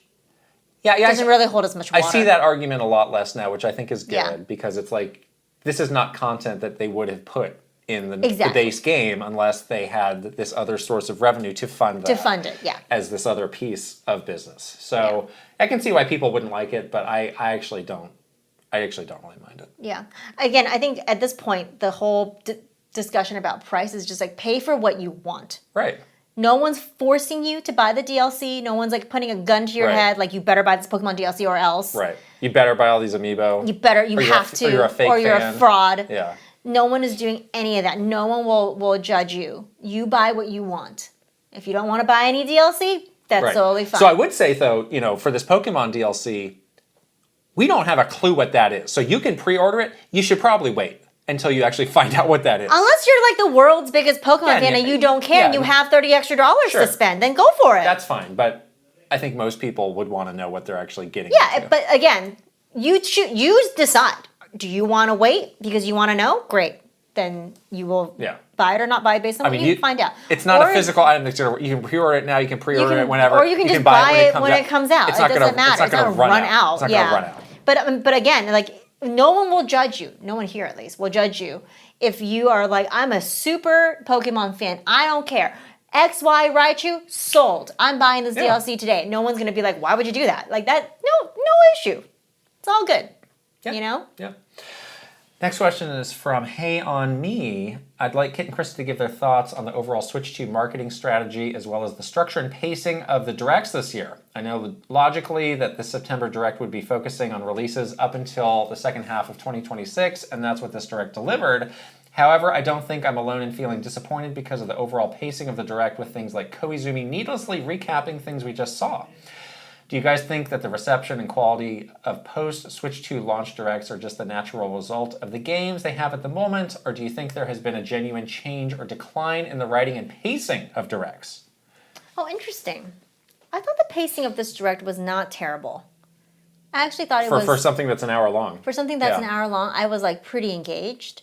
I like Koizumi as a person, so I didn't really mind seeing him. I can see that maybe you felt, you know, is it getting a little redundant? Like, I just saw this, but I like him, so I didn't really mind it. I don't know if that's a personal thing. Like, he doesn't bug me, you know? Yeah. In terms of like the Switch 2 marketing strategy and how that fits into the Direct strategy, like I think we talked about this already a lot, where it's like, this is the philosophy of the just enough, you know, generation. So like we just have to get on board. I mean, you don't have to get on board, but you might be like mad or disappointed if you don't get on board. So if you want to save yourself from being mad and disappointed, like maybe get on board. Because if you like put yourself in that mindset, then like these Directs probably wouldn't be as disappointing to you. So while I, as a fan, am like, oh, I would love more excitement or more surprises. Like we talked about this during the Switch 2 launch as well. It's like the system is pretty much like everything we asked for, but like we felt a little bit like, oh, like I still kind of wanted a little surprise, but we didn't really get it. Like of course we want like to get that like zing of excitement, but like I feel like just generally we're not going to get that. It is very like, this is what it is. These are the things that you're going to get in 4 months, and in the 4 more months we'll tell you the more things that you're going to get. Yeah. Like that's just kind of what it is. So we're going to talk about this topic in more depth next week. Yeah. So I do want to save some of that, but I think the other thing that I would just say is it's pretty clear that like this launch up to now, this whole first year, pretty chaotic. And I think not everything has lined up the way that they wanted. And there's been a lot of like making stuff up on the fly or making the best of things that are not in the best position. Or even making like a pressured decision. Right. Yes. So I do think that impacts some of the odd decisions or results that we have been seeing. And you would hope that after some point they get their feet under them, things get a bit smoother and they can be a bit better. But I don't know. Like maybe this is going to be a tougher generation. That's something we just have to keep an eye on. Yeah. Transitions are tough. We knew it was going to be tough going in, and it seems like it was tough for them. So look forward to a lot more on that and just kind of our thoughts on the Direct format. Yeah. I want to talk about that. And next week's episode. Yeah. Cool. Wow. We truly. You're fading. I'm fading. I have to edit this episode. We're almost at 2.5 hours. Oh no! Does that make it the longest episode ever? No, I think we've had longer. Oh my goodness. We've definitely had longer. Don't forget to follow us on Patreon. Let's say this for real, please. That's your line. Patreon.com/Kit and Krysta. We have so much amazing stuff exclusively there. You cannot get it anywhere else. Spoiler casts, bonus Q&As, gameplay videos. Mm-hmm. Oh my gosh. In addition to our incredible Discord community, which was the best place to watch the Direct. Talk about it afterwards. Get information from Find your experts. Super fans, like super fan Fire Emblem, super fan Tusku. My gosh. Yeah, exactly. It's the best community ever, and it's always so fun around Nintendo Direct time to share it with everyone in our community. We are also on the social. We're on Twitter, Instagram, TikTok, Facebook, YouTube, Blue Sky, and Threads. And if you're watching this on YouTube, we'd love it if you could subscribe to this channel, give this podcast a thumbs up, and leave us a comment if you got something to say. And we're also on audio where you can subscribe on Apple, Spotify, or anywhere else you get a podcast. Give us a 5-star rating and leave a written review if you got the time. Thanks very much. Thank you. And let's shout out some wonderful community members, starting with Final Ball's Aaron Hash. I saw Aaron Hash's comment that he gave this Direct 2 thumbs up. 2 thumbs up. Yes. Aaron Hash is a stand-up, positive fella. Yeah. And I appreciate that. Mm-hmm. All right, superstars, Ben Eichhorn. Mara Mayhem. Iconverse. Kiss My Flapjack. Mike Chin. Roy Eschke. Switching it up, _ VGM Life. Link, the hero of Winds. Angela Bycroft. Thomas O'Rourke. Kyle LaBeouf. Roberto Nieves. Frederick Ulf Conradson. Andrew Uhas. Chili. Simon. Chris Shuri. Master Discord. Ash. Ajay Kunlas. 40 Gig. Travis Torline. Echo Ladare. That's So Linnell. MSN Poke Gamer. Cameron. R. Burns. Igami. Kit 10K. Adrian. Nathan Clover. And the Shark Among Men. Wow. All right, here we go. Aaron Burgundy. Adcool 2000. Aileen Avalith. Aldo. Ali Alejandro. Alejandro Orozco Borrego. Andy Robinson. Angel 8. Aristru. Astral Void. Astro Dev. Awesome 46. Bino. Bad Moon Horizon. Barnstorm. Bates. Berserker. Big and Gamer with a Y. Biscuit. Bob Clayton. Brandon Cavapel. Brent Dennison. Brian Decker. Brovac Novak. Bruce Dash. Bucky Flores. Call Sign Forte. Cashew. Chadir. Chelly Squirrel. Chicken. Chris Fisher. Crispy Saurus. Christina. Christopher Lay. Chunky Conga. Colleen Finnegan. Cosmic Titan 718. Captain Alex. Sea Roper 17. Cynical Squid. Dog DeLeo. Dallas E. Daniel S. Dachshund. Devi P. Doingo. Dre. Doodad Life. Eccentric Tony. Elite Peach. Espars 50. Furbound. Fernie and Jess Forever. Fox Deploy. Gamer Likes Anime. Gamer Nerd 78. Garth the Wolf. Gartooth. Jeremy. Gin Wolf. Guilty Phoenix 42. I may have made a mistake. Ira Bell. Iris Marin. It's your boy J-Hove. Jay Rando. Jameson Eisenberg. James. Jason Ball 34. Joe Encarnacion. Jonathan Rowe. John Conboy. Jordan Hemmerly. Joseph Gunter. Joshua Clements. Juji Fruit. Justin Lemminger. Jay Wolf. Colin CPU 57. Kawa 2796. Kevin Delane. Kevin Moreno. Kilo Kibo. Kyle Gamer Barry Rookie. Kyle 325. Kyle Kretzer. Kyle R. Smith. Lazy Cat for Coffee. Leah Rao. Lex. Link 9898. Linko. Lytton. Luigi Kid 64. Luke Hayabusa Kramer. Luna B. Lynn. Macho Potato. Mad Dog 5981. Magnificent Easy G plus Callie Marie. Mario Man 392. Marky Man 64. Matthias Smith. Maverick Nate. Megan. May plus Leon. Michael Mazer. Michael O'Hara. Michael Wong. Mikey. Mr. Ryan 07. Motomania. Mr. Andy Palm. Mr. Beans and Dip. Mr. Bendu 101. My Tran. Nasir. Naif E. Nigba Reeves. Nasachu. Ninbendo 64. Ninja 11. Noah San. Oliver Wint. Omega Index Card. Pangy. Paper Boat. Patrice Millette. Paul. Paul Gale Network. Pepsi Pepe. Pokey Digifan 20. Prime Factor. Prince Charmless. Prof Clive.